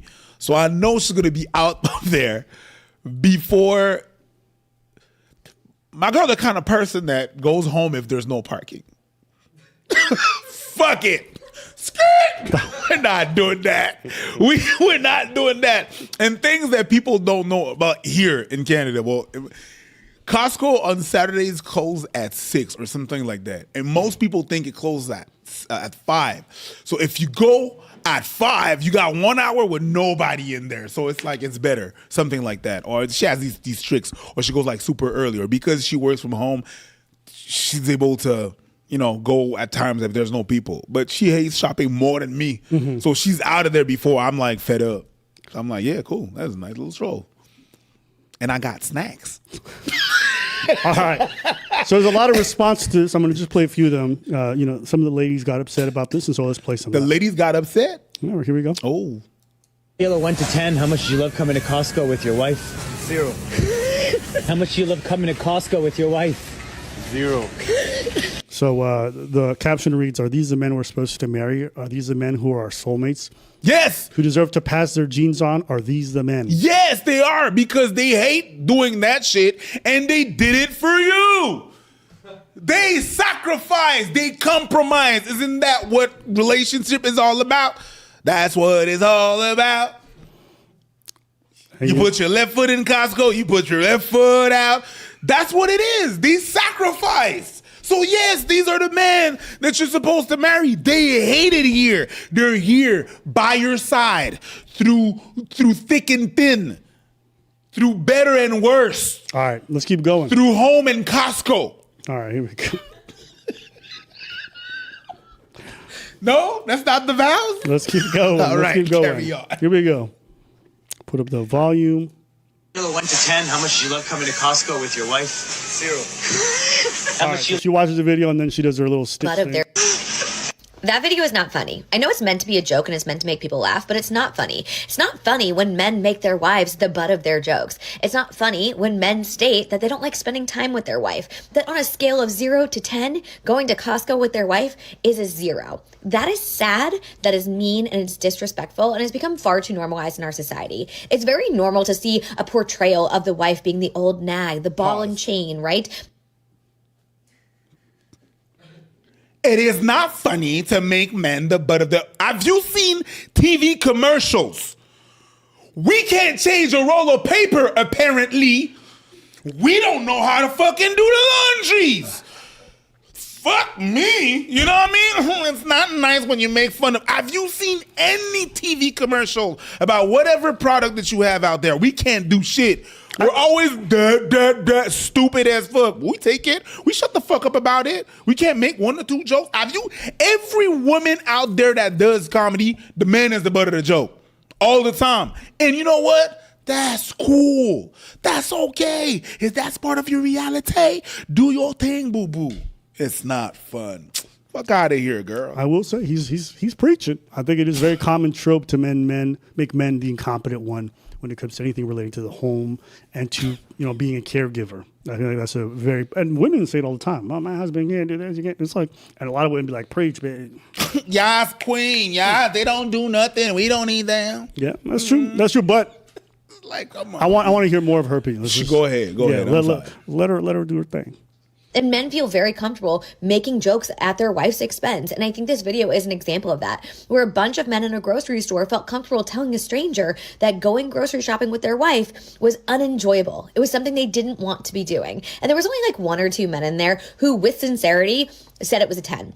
That going grocery shopping with their wife was a 10. And those men must genuinely enjoy their partner and love their partner, because that's the normal response, right? That is the normal response. And even if you hate going to Costco, right? Chances are she doesn't like going to Costco either. Chances are, for the whole entire time she's been married to you, she's been responsible for thinking about when you need toilet paper or toothpaste or new underwear from Costco. She's the person who's thinking about the food for the family and understanding if she should buy it in bulk or just at the grocery store. She tracks the prices. She knows what she needs and where she needs to get it. And yeah, so maybe at Costco, she takes a long time shopping. She goes down every aisle. She checks all of the prices because she's buying things for you and your family. And then you have the nerve to make fun of her, to joke that it's the least enjoyable experience you have, going grocery shopping with her. That is sad. We cannot normalize this behavior. We should not normalize this behavior, because I also know there are a lot of men out there who are not like this. My husband and I, we love going to Costco together. Do we Let's like ask grocery him. shopping? No. Flip the camera. Let's ask him. Let's ask him. No, boo boo. No, me and my husband, we're good. Don't speak to him. Don't speak for him. Turn the camera. Let's go ask him. Make a video with him. I love going with my wife. Yes. Some people do. You're one of those husbands. The what? You like going to Costco with your girl. I don't like to go with my girl. I don't like to go to Costco, but we have to go. It's like a man. It's not a bad thing. It's like, oh, we got to go to Costco. It's the people that make it uncomfortable, not my girl. But it's okay. It's fine. It's like, for example, if you guys, if your husband was cleaning the gutter, right, and you're holding the ladder and he's on top of the ladder and he's like, do you like cleaning the gutters with your wife? No, I hate that shit. Why? Because I'm up there, I'm cold, it smells funky, but he does it for you. We could flip it. It doesn't mean shit. Girl, calm down. My God. All right, hold up. This guy, we have somebody who disagrees with you. Oh, okay, cool. No way am I trying to say that I'm a better husband than any other guy out there, but I would rate going to Costco with my wife a 10 out of 10. In no way. Good for you. If you guys are wondering why his glasses look like that, it's because he's so far up his wife's ass that the doo-doo stains on the frame are now permanent. No, he has a right to like going to Costco. Good for him. I don't know, but yes, he has a right. But like him posting this video and be like, I'm not better than every other man, but let me tell you why I'm better than every other man. Let's hear it. Let's hear it. Let's hear it. Let's hear the comments. Oh my God. Oh, my husband. Oh, good man. Oh, that's how my husband should respond. Okay. All right. I saw the videos. Can I understand why, if I'm one of those guys' partner and I end up on a viral TikTok where my husband's talking about how much he dislikes going to Costco with me, I could understand why those women would be upset. Fair? Sure. Right? He's just comfortably telling random people, yo, bro, I hate going places with I hate this shit. I could understand. These wives know. The guy, all the guys that they asked were they're the guardian of the cart. Not in the alley going looking for the product. They know this is not pleasant. That's not how your husband had when he's like, oh yeah, they know. They know. They know. Fair, but even if I know, going publicly with it, I think we'd all agree, not necessary. No? Sure. Okay. Sure. Right? We don't like it when women undermine their husbands or, or critical of some things, aspects of them publicly. I think it's the same vice versa. No, I wouldn't mind. Like, I get it. But I get, yeah. I don't feel the same as well. I agree with you, but I'm saying I understand that. Yeah, I get it. I think I'm the kind of person, when I go shopping, it's like the most efficient trip. I'm in that store and I'm timing that bitch and I'm out and like, because I know what I'm going for. I'm not looking down every aisle. I'm going there. I know what I want. I grab it. I'm out. I'm not just $2.99. Let me turn around. I ain't doing all that shit. Okay, shopping with ladies sometimes it feels like National Geographic. So it looks like we're discovering new species. Like everything is so slow. I struggle personally taking my time. What? No, it's fine. Go ahead. I just, some people shop like they shop like they didn't know why they there.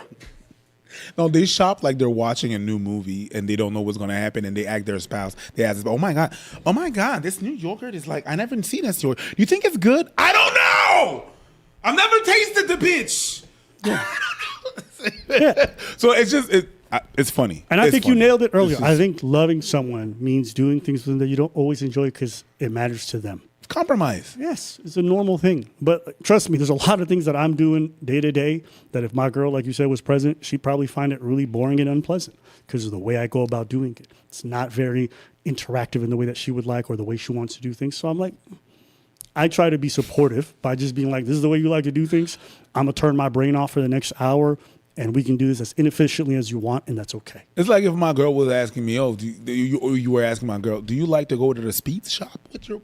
She doesn't give a crap about cars. Yeah. So she's not going to go to the auto parts store and be like, yeah, let me get this and that. And she's not interested. She's not, and it's fine. It's okay. Yeah. And one thing this girl said, I just wanted to see if I can bring it back a little bit.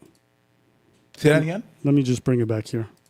And understanding if she should buy it in bulk or just at the grocery store. She tracks the prices. She knows what she needs and where she needs to get it. And yeah, so maybe at Costco, she takes a long time shopping. She goes down every aisle. She checks all of the prices because she's buying things for you and your family. And then you have the nerve to make fun of her, to joke that it's the least enjoyable experience you have, going grocery shopping with her. That is sad. We cannot normalize this behavior. We should not normalize this behavior because I also know there are a lot of men out there who are not like this. My husband and I, we love going to Costco together. Do we like grocery shopping? No. Do we all wish that we could just go about our days having all the things that we need, not needing to go grocery shopping?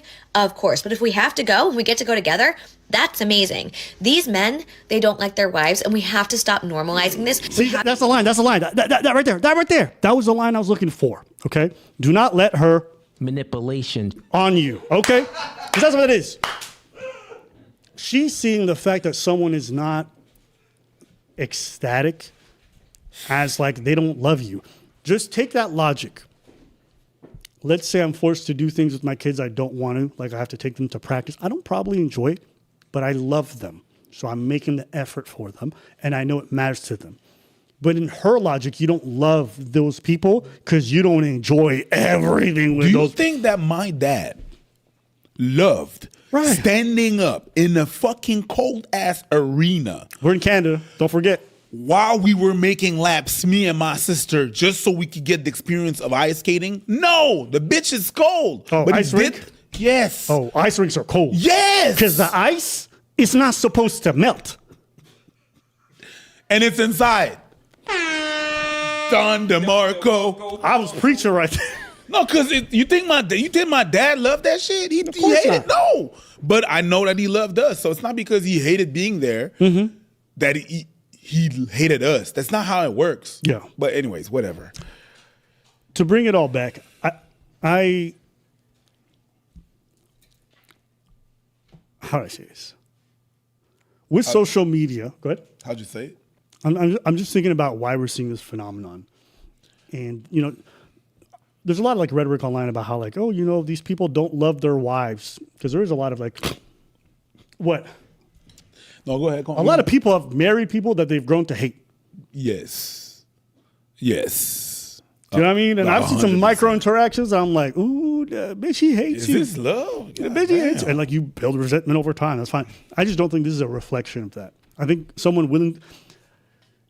If you think he hates you, he's just not going to go with you. He's going to find a way to send you off by yourself and always back out of doing the things he doesn't enjoy because he dislikes you so much. He's not willing to sacrifice. It's not possible to love to do everything with your partner. That you love? It's not possible. Especially if there's like differences between y'all and your temperament. Like more than likely, your guys are going to dislike doing some things together, and that's okay. I know couples who don't like going to the gym together. Why? Because the way he might go and his intensity or her intensity is different than the other one. And the pressure that they feel and all this other stuff, it's not enjoyable. You go on your time, you go do your yoga stuff. I'm not going to go to the gym with someone that can't spot me. Defeats the purpose. Yeah. I could go, I'm just not, I'm not going to do those exercises. And sometimes it's less like, we're not doing the same thing. We're not working on the same thing. So I can understand it can be a burden for some people. But it doesn't mean I don't love them. I've noticed that there's like trend of wanting your partner like naturally be what you want them without like any conversation. So for example, I don't want to have to tell him I like going here. I want him to know. You know what I'm talking about? Yeah. And that speaks to like an idealism of like, if I find the right man, he's going to come with all the software preloaded. I don't need to update. I don't need to install anything. If it's the right PC, everything's already on it when I first get it. It's like there's no PC that exists like that on this planet. You have to uninstall, install. Same way with a partner, you're going to have to teach, you're going to have to learn, you're going to have to change, adjust. And I actually think that is more beautiful and more interesting and more worthwhile than someone that comes already pre-built perfect for you, personally. Someone willing to doing things that they don't want to because they love me, that's more meaningful than someone tagging along for everything just because they like it. Because to me, that shows that they're willing to take care. Because there's going to be points where my life circumstances might change. I might become handicapped. Are you still willing at that point to do the things that you enjoyed with me now that you don't enjoy them in this new format? I don't know because we never had that experience. So embrace not liking certain things and still willing to do it. That's what a relationship should be. It's compromise. And I understand she doesn't like the tone. Obviously, the guys saw the camera. They probably just upped it up to, because guys do that a lot. What? You know what I mean? Like, as soon as they know they put on a spot with a question, they go to the most extreme, like... Yeah, 100%. I mean, so understand it's a bit of hyperbole when they say zero. That too. Or maybe they really don't like it. And it's fine. Nobody's making fun of nobody. Yeah. They're just, I hate it. Yeah. Let's be honest with you. I hate it. I really don't like it. Let's just be. Like if you're telling me that she was like, the interaction was like, yo, how much you like shopping at Costco with your wife? Oh my God, I hate it because she's always like me, and I'm like, I don't want to do me. And then you're making fun of your wife. They're just saying I don't like the experience. You know what I mean? But whatever, it is what it is. I also tech people. I know you guys were worried about my bookmarks. Don't worry. I made sure my bookmarks were clean. So all the porn, all that stuff, I hide them. All right. You guys can take a good look over here. Look at these bookmarks. Wow. I do have a couple of streaming websites because I don't pay for certain things. I'm exposed. Okay. But don't worry. All the weird porn, you'll never know. Exposed like an up-and-coming model. All right. Don't worry. I wasn't born last night, but I appreciate your concern backstage. Okay. Now, we're going to go to the final topic because we are going a little bit over, but it's fine. There was a recent thing that unfolded on the Twitch platform involving Asmongold, who's right now probably one of the biggest streamers in the world. And what this surrounded was a particular clip that was removed from the internet at the request of some people. Okay? Now, I'm going to play this clip because it involves two people called Vanilla Mace and QTCinderella. Some very mature names. Okay? I think I found it. Now, I'm not going to play the whole stream, but these are the comments that went viral, and then Asmongold gets involved. Okay? Fuck my porn. We played a little while ago. God, people are freaking being annoying in my chat right now. Why? They're being so annoying earlier too. They just like be going on. What are they saying, Vanilla? That about the homophobic jokes. They're like, but then you just if you still hang out with someone like that, then you just support it. No, so this is what I'm going to describe, okay? And you guys can believe what you believe. I know, like I want explain it. I want you to explain it better. I'm going to explain it. You guys can believe what you want to believe. I understand, but you're not allowed to coach me and say like that's not right. That's not what you like. Just because I don't act the same way you act, you're not allowed to like coach me through that. Because at the end of the day, I am some. All right. So anyone wondering? Listen, this is not the quality I would like, but this is coming from someone else's stream that was removed and re-uploaded. Unfortunately, I can't enhance this that much. Yeah, because I don't understand shit. Essentially, I'm gonna try to play it. If it's not good enough, I'll fix it. Yeah. That's like, bitch, I'm an ally. Like I know I'm where not I'm at. homophobic. That's Everybody I know knows where I'm I'm not at. homophobic. It doesn't matter who I talk to. Like the thing is, Yeah. like I was raised in a very religious family. Unfortunately, there are people in my family that are racist. There are people in my family that are bigoted. There are people in my family that are homophobic. There's people in my family that are transphobic. Like, but I still love my family, right? And I still know that there are that members of my family have good qualities. They have good qualities. And what's most important to get people to love other people is to love them. Fighting hate with hate will never get anything anywhere. If I were to say to someone who's homophobic, go fuck yourself, you homophobic prick, yes, I told them what they deserve. However, they aren't ever going to feel accepting. They're never going to learn how to be accepting. Like, do you understand that if you just write people off because they believe different things than you, they're never going to be exposed to why it's good to be around people that don't think like you, right? All right. So did you follow that? She's talking about a family member. I think so. And like they have views that are Rossi's or transphobe, whatever it Yeah. could be. And she's like, I'm gonna stick by them even if I disagree vehemently with their opinion. Okay. All right. No, Like, I see that. so my stepbrother is trans, and my dad refuses to use the correct pronouns. And does right. And he doesn't understand that he doesn't understand why it's so important, right? And it drives me crazy, and it drives my stepbrother crazy, of course. But I've had to say to my dad, you know, it's not going to hurt you. It's not going to hurt you to say the correct pronouns, but it does hurt him when you say the wrong ones. Right. And you know what the difference is I'm able to have this conversation with my dad because I'm open-minded and we love each other. My stepbrother just says fuck off and won't talk to my dad. So there's no progress being made, right? And so you can believe what you want. You guys you can say that. You can say to me, no, you're supporting it. I'm not. I don't support that my father is transphobic at times. I don't support that. I'm not. I don't support it. Period. The end. But I still love my dad and I'll go to coffee with him tomorrow. But I don't support that. The world is not as black as white as everyone thinks. Like you guys, you can't fight hate with hate. It doesn't get you anywhere. It literally does not get you anywhere. Like it's so important to like, as someone who's very open-minded, to be around closed-minded people and show them that it's okay to be open-minded is actually one of the most important things you can do. Like as a human, it really is. But I get it. You guys can think what you think. I'm not going to change though. I'm not going to. I will never believe that if I'm kind to a hateful person, that means I agree with them. I will never believe that. No matter what you guys say, I won't believe it because at the end of the day, if I'm around a racist person, I'm just not racist. I'm not. Me, I'm not. They are, yes. But how am I supposed to help them ever? By cutting them off? No. Like, I get it. You guys can think in black and white, but that's not how it works over here. That's not how it works for me. But sorry for the. I feel like it's no. Don't be sorry. Don't be sorry. It's like again, it's like one of those things where it's like, dang, like it is like a fucking hard thing because again, like there's definitely people in my family as well that like are fucking like pretty Trumpy and like in my extended family and shit. And I grew up around. Pretty Trumpy. Someone said, "Yo, slow it down." Did she take a rail? I swear, I don't know, man. Maybe I found the wrong clip. I'm gonna be honest with y'all. Okay. No, it's just yeah. But it's the sped clip up. goes viral. QT actually asked her to delete the stream because a lot of people knew how the clips would look, so they were like trying to do damage control. But internet, bitch, it lives forever. Give me something. What? Picking coconuts in Barbados. No, I just needed something, bro. Oh, my bad. Saw you leave me hanging. So, anyways, she apologizes afterwards because it goes viral. In fact, one of the ladies who was on that stream has a response. And so, But hold on. She apologized for what? you're about to find out. You're about to find out. You're impatient, bro. I don't have all the information. All right, here we go.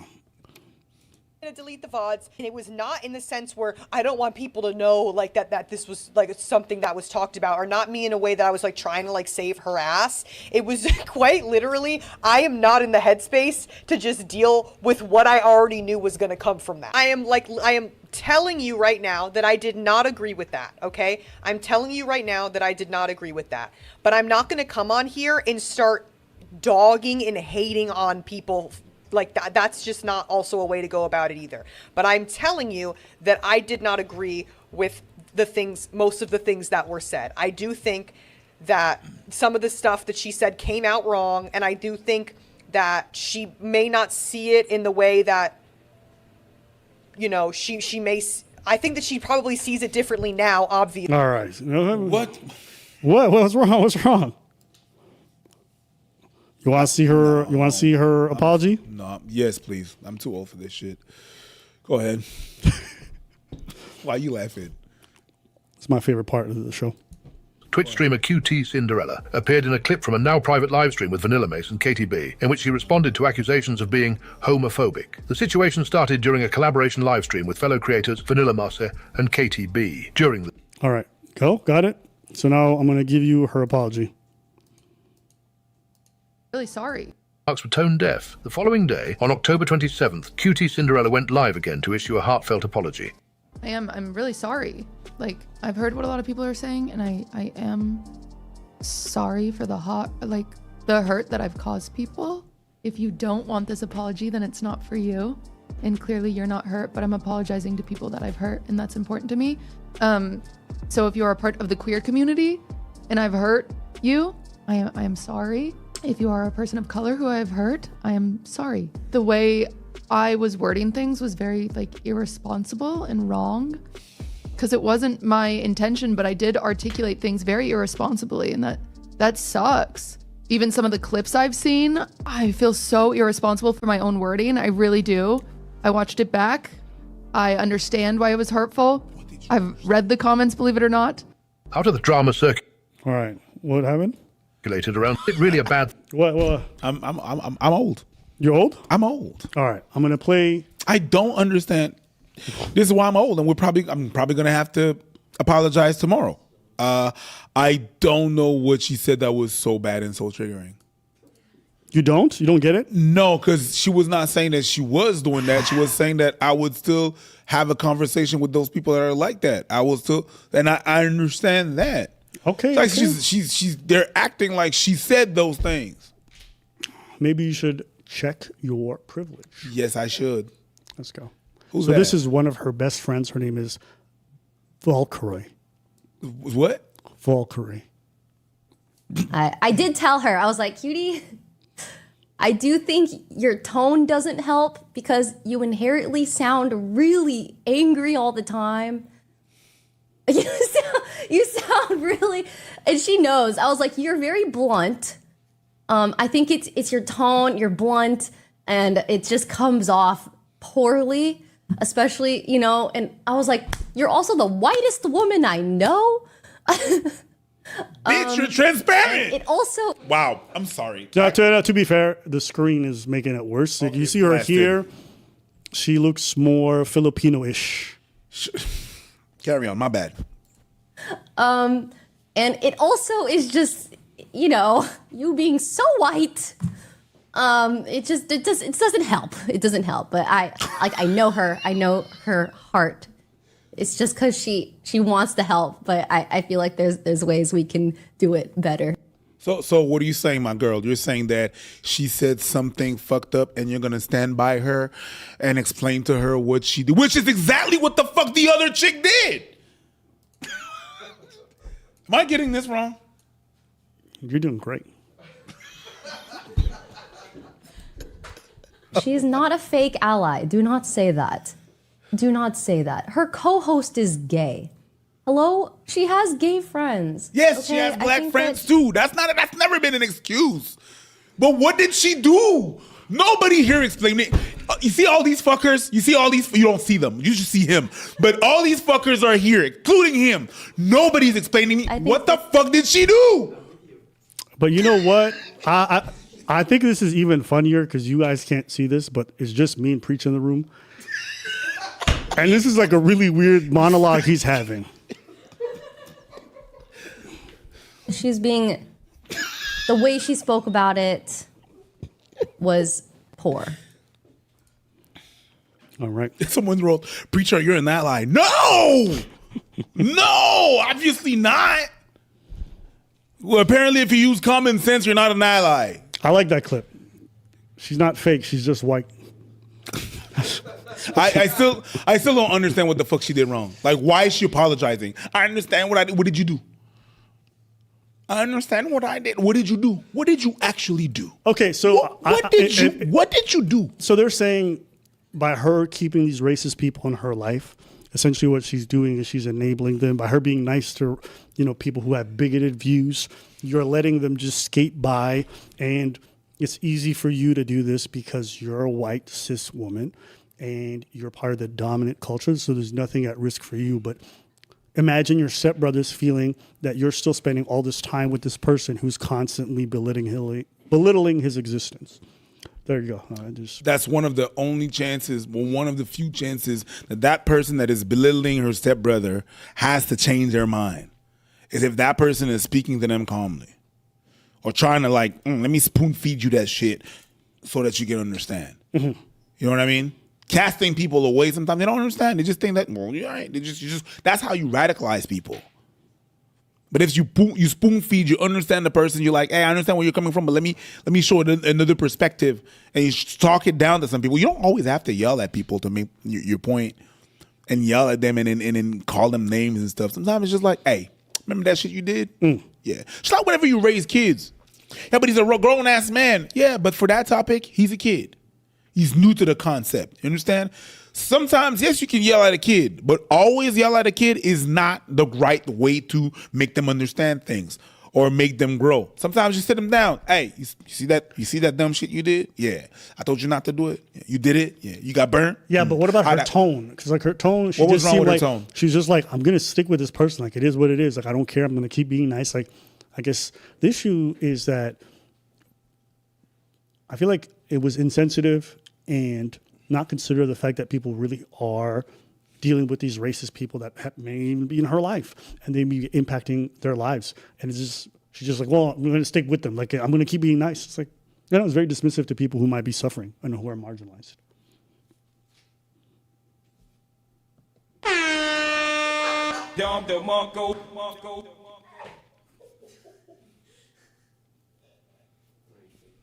Yeah, see, I got you speechless because I did my thing. No, you didn't, but it's okay. I understand what you're trying to do. All right, be like that. I could care less. Now, exactly, same. That's what she actually did. All right. That's what she actually said. We'll keep going on this, but let's get Asmongold. I'm not a big fan of this rat, but he had a take on this, and I think it's part of the conversation. Rat, you said? Anyway, Valkyrae. Have you seen this motherfucker? Talk about his Valkyrae face. told QT part of the reason why she's receiving backlash is because she's being so white. Context. One of the most popular and most progressive streamers is getting cancelled for saying this. People in my family that are racist. There are people in my family that are bigoted. But I still love my family. And what's most important to get people to love other people is to love them. She right. Fighting hate with hate will never get anything anywhere. I don't support that my father is transphobic at times. I don't support that. Period. The end. But I still love my dad and I'll go to coffee with him tomorrow. But I don't support that. She's getting canceled for being normal. You can't fight hate with hate. It doesn't get you anywhere. I did tell her, I was like, Cutie, I do think your tone doesn't help because you inherently sound really angry all the time. It just comes off poorly, especially, and I was like, you're also the whitest woman I know. You being so white. It doesn't help. It doesn't help. But I know her. I know her. Her being so white is a mistake. She should fix that. Her heart. She wants to help, but I feel like there's ways we can do it better. The fact is that a lot of the people that are hating on Cutie do genuinely hate white people. QTCinderella said she wouldn't drop a racist is the craziest and most privileged shit I've ever seen. People are furious at her about this. I hate when white people say the dumbest shit then try to act innocent. Okay. You know what, my girl? QTCinderella, you know what you should do? You should call my man Stevie J. He will, Stevie J, Stevie Ninth, whatever, this guy, the cowboy, all right? Cowboy Prince on a horse. He's going to come and save you. She's white. Well, I understand why she cares. She's around people who are from these communities who are probably hurt by the stuff that she said. So her saying I could care less probably is not a good idea. I think it's okay to her say I disagree, but if you have people from these communities and they are bothered by what you say, you should care. Doesn't mean you should agree with them. Doesn't mean you should bow down or whatever, but you're supposed to care, in my opinion. No? Care about what? About the opinions of the people in your life who are from these places. Oh, sure. Right? Sure, but I still fail to understand what she did that was that bad that people want to like cancel her. Well, they think it's bad that she's keeping a racist in her life because it's like family. And it's okay. What is okay? To keep that person in her life. Speak on that, because you understand now. Finally. No, I don't understand. You've waiting all fucking night, bro. No, you finally caught up on this nerd streamer shit? It's crazy. It's really crazy. Yeah. It's really crazy. All these laughs and I'm still talking alone. Yeah, whatever. That's all part of the fucking soundboard. Why are you pretending? Why are you pretending like we don't have the soundboard where I press buttons and get a laugh track? Okay, cool, sure. Whatever. Okay, what are you gonna pretend like everything is the same as it was before? Yeah. Is the floor here too? 100%. They hear it. Yeah, it's them walking right now. No, it's me and you bouncing. You're bouncing. Okay. So. All right. Comment. But yeah, it's Keep the racist people in your life that are I don't care about that. It's like, but the point is that if you keep them around and you're not talking about anything, you're just like letting them be racist. No, she's actually having the conversation with them. Like, hey, by the way, she's clocking them. Who else is gonna do that? So what do you want? You want us to not ever have interaction with those people that don't think like you? Never. So you don't have interactions with them. They cut them off. How are they supposed to evolve? How are they supposed to be like, hey, you know what? I thought about something, or that seed that you planted grew and I was able to change. How? If nobody talks to them and they're just going to stay in the group, they're going to stay in the echo chamber and you're going to stay in your echo chamber and everybody stays to the, so segregation. You're woke, but you want segregation. Not by color, of course, but segregation by way of thinking. Is that what's going on? Is that what we want? Don't talk to them over there. Don't put sense in them. Just yell at them and mess them up. That's what we want. Yeah. Mm-hmm. How does that make any sense? And how does anybody grow from that? Sometimes, yes, you could do your canceling thing if you want, but talking with people, talking it out with people, having conversations, sitting down people, that's how you're able to change. You had that guy that you spoke about, I think it was like 2 streams ago, that was talking to all those KKK members and was able to turn them and just give me your robe. He was able to talk to them. A black man was able to talk with people from the KKK and be able to, hey, you know what? If you change your mind, give me your robe. And I'm going to be able to, and he collected like up to 200 robes or something like that he has in his closets right next to Myron.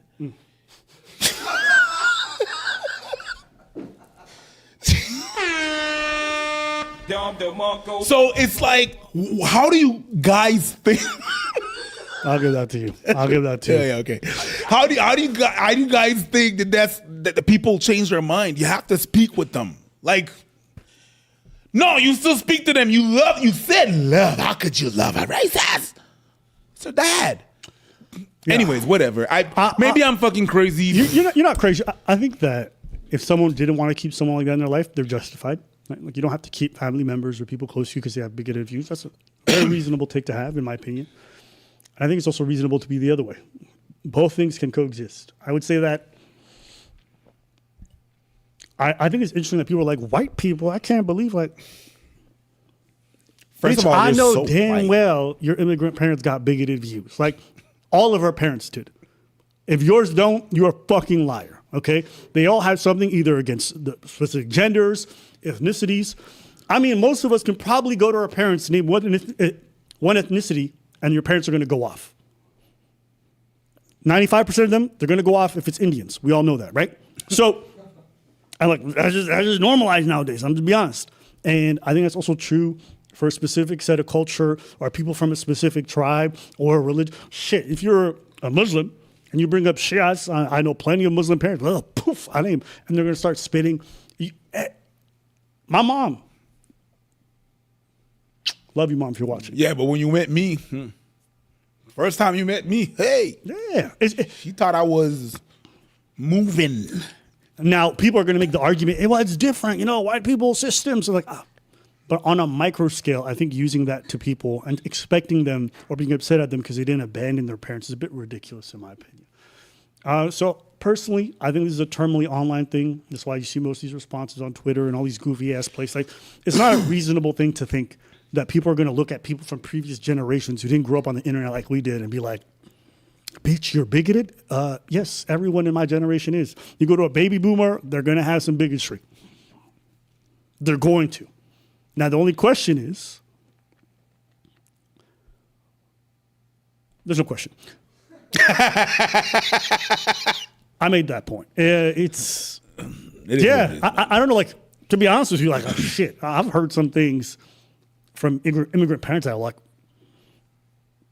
oh, 100%. Not using the right pronouns, you think that's bad? Oh, but not using the right, just check your favorite streamer. Go talk to their parents. I promise you, it probably goes much harder than that shit. They just haven't been put in that situation. There's a reason why these people are not on camera. The reason why these streamers are not putting their parents on camera, especially when it comes to a lot of these political, is because shit, they keep yapping. They're going to self-report. So that's what I think about that. Any other thoughts? No, I'm good. Oh, wait, I realized I didn't even... You guys are retarded, man. I only played 1 minute of Asmongold. Let me keep playing because I want to give him a chance to drink a soda. God, it's so disgusting. You could see in the clips. You know who I am. You know what I stand for. If you're someone who's been watching me, then you already fucking know. If you're a first-time fucking chatter and you're just joining off of clips that you've seen on TikTok and you don't know shit about me or that you're going to make. Roach but out. People who know me and know my character and know what the fuck I stand for, know how I'm going to go about this. This is what happens. They will throw you under the bus in a second. Calling us transphobes, racists, whatever it is. I don't even know what the words they're saying. Now, I don't even know it. Home phone? You're no, there's no. Literally just anything your community says, you realize you're like, what? You have a filter. Oh, bro. Oh, my God. He's just saying it. Thank you, bro.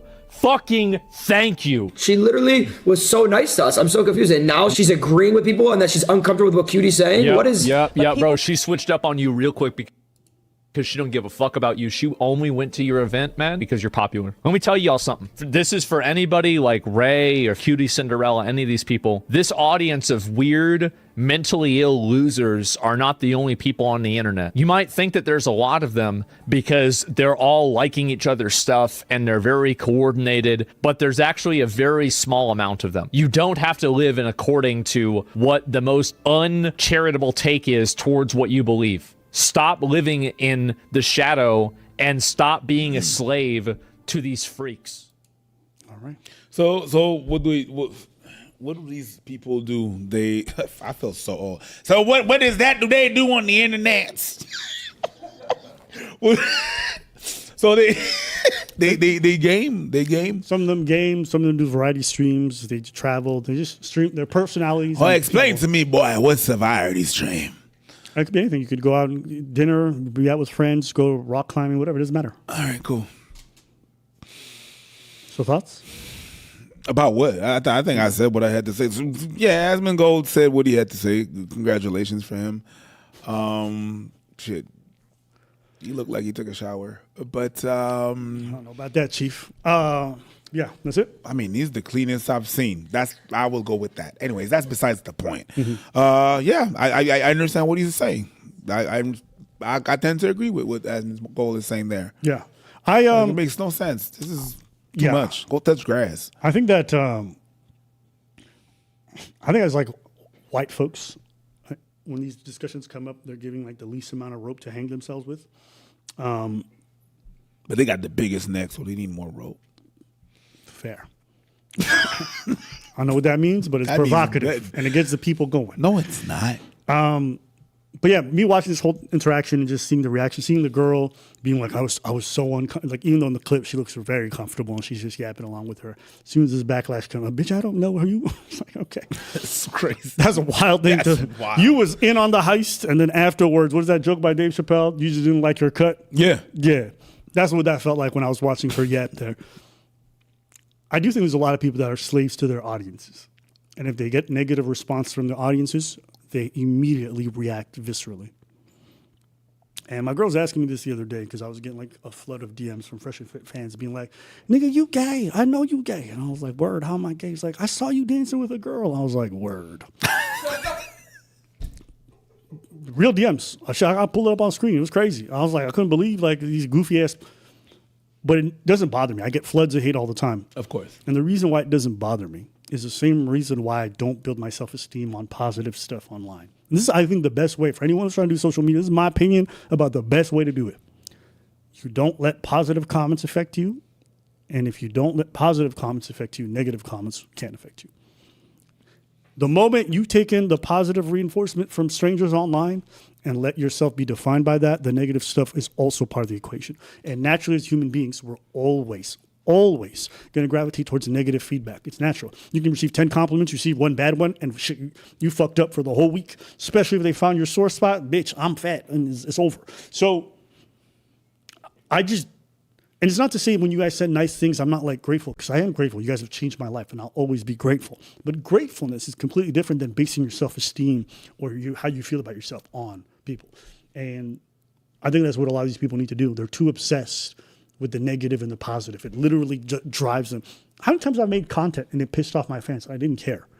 Not because I want them to be pissed off, because I said what I believed in. You're here, you're not, that's your choice. These folks don't operate that way. They are very much, I think the term is audience capture. Mm-hmm. They are possessed by their audience. And not even the audience, actually. Let me rephrase. They're possessed by their idea of what the audience wants. Because you could have a minimal amount of people leaving comments. And if they're loud or they're present enough, that tells you what the audience feels in mass. Even though most people who watch videos don't comment. Most people who are seeing this stuff are just like, I don't really give a fuck. Mm-hmm. But they're audience captured and they're so sensitive that they have no chance. So that's what I would say about this. I think this is just an incident of that. Anything else? No. All right. So to close this off, I want to do it in the best way I know how. You gotta play that song. Fuck yeah. Shit. Yeah, you thought it was gonna... You gotta play that song. And Stevie likes the song too. White Zaddy, my white Zaddy. Why Charlie Kirk is my white Zaddy? Why you gotta be a white Zaddy? Turn that shit up. Kirk my daddy. Look at Charlie and Candace dancing. Look at Charlie and Candace dancing. I could care less. What are you doing? What is wrong with you? Fight you, man. This can get White Zaddy, White Zaddy, yeah. Why Charlie Kirk is my white Zaddy. White Zaddy. Oh my God. Kirk my Look at that drop. Look at that drop. Careless. Wow. Hey! Oh my God. It's giving game. Hey, that's me. That's you.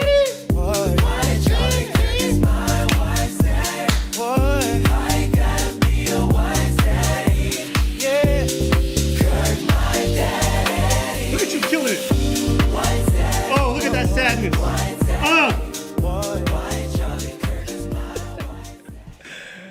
Anyways. What do you mean anyways? All right, guys, we're going to fade out on this shit, but you know me. You know me. My daddy. Face people. I could care less. Yeah. This can get.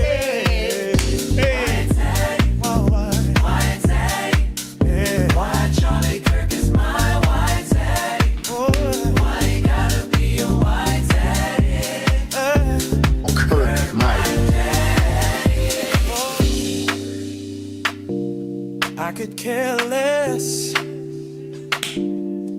Look at you dancing. You like that, huh? Yeah. It's giving game. Next week, every Monday, bitches. Who knows what song I'm gonna make next? Don't fucking play with me. Charlie, rest in peace. And the